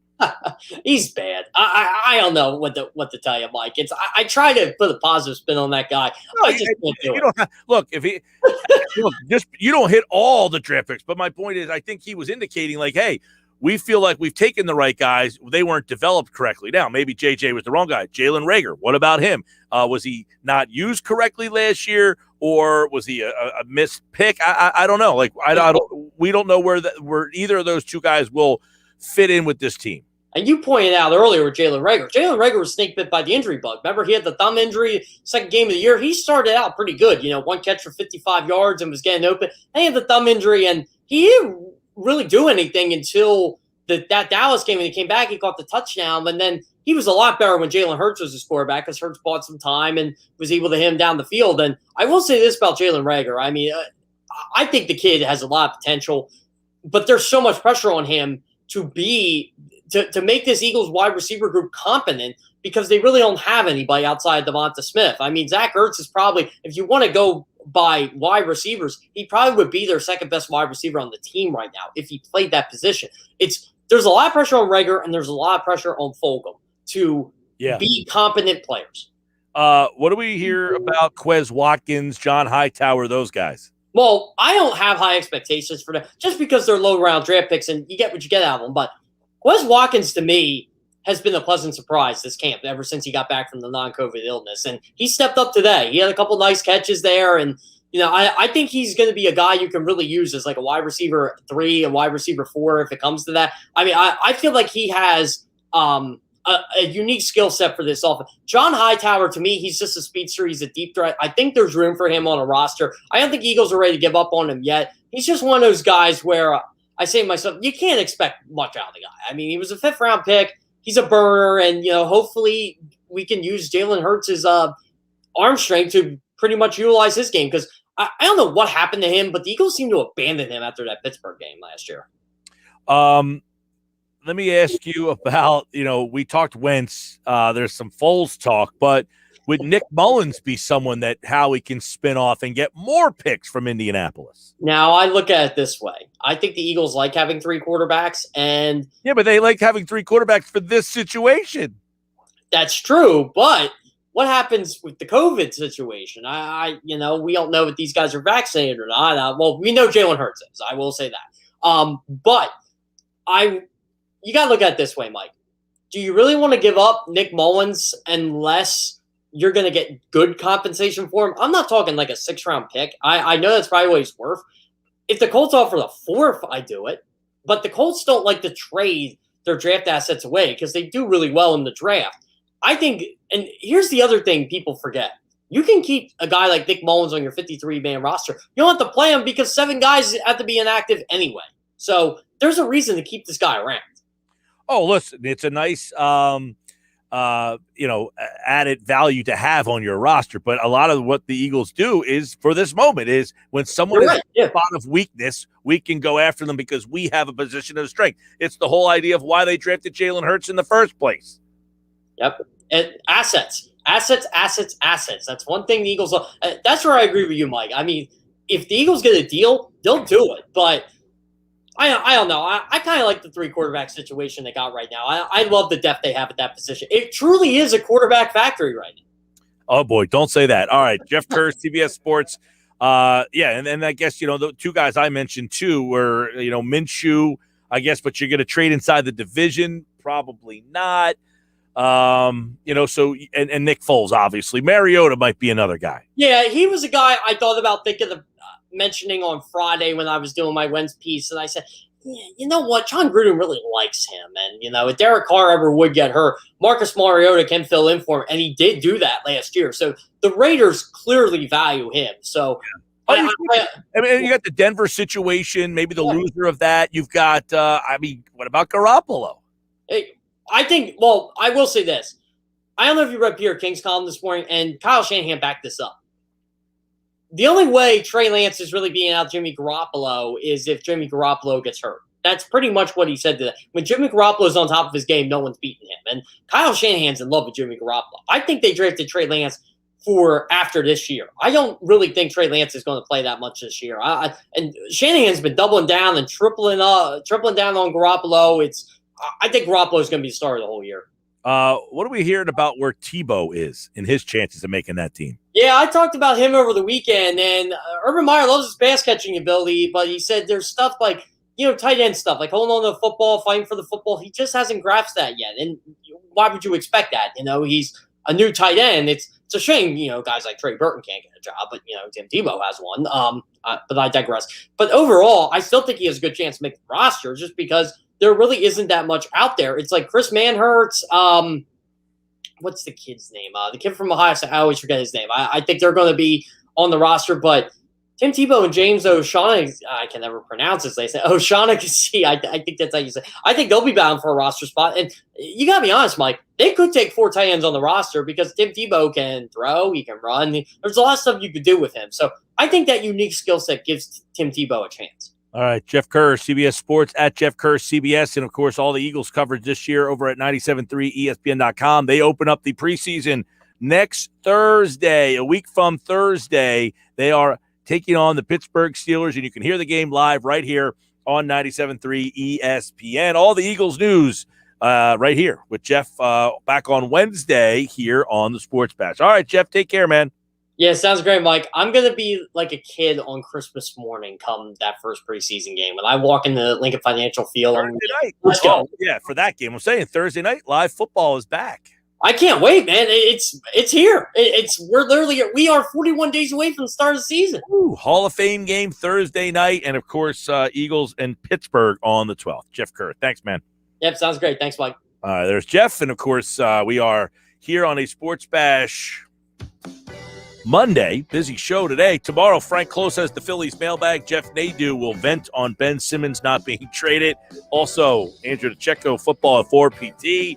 Tuesday with Thompson. Over and over we go. All the stuff that's happening out there. Good stuff from you guys on the phones. Text message 609-403-0973. 609-403-0973. Want to sneak in a couple texts before the show ends. Download the free mobile app and tap the app. Take the show on the go and text us through the free mobile app. By the way, Sixers just announced their summer league schedule. Maxey is on the list. Isaiah Joe is on the list, as is Paul Reed. I like this fact that Maxey's playing, Joe's playing, Reed's playing, Bassey's playing. Also, all the draft picks are playing. So that Sixers Summer League schedule is out.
All right, time to wrap up the show today. Emory Hunt tonight's going to be on game night at 6:20. Listen for that great football conversation. Emory Hunt, always good as football is back, as we said. So much happening here. A couple things. One,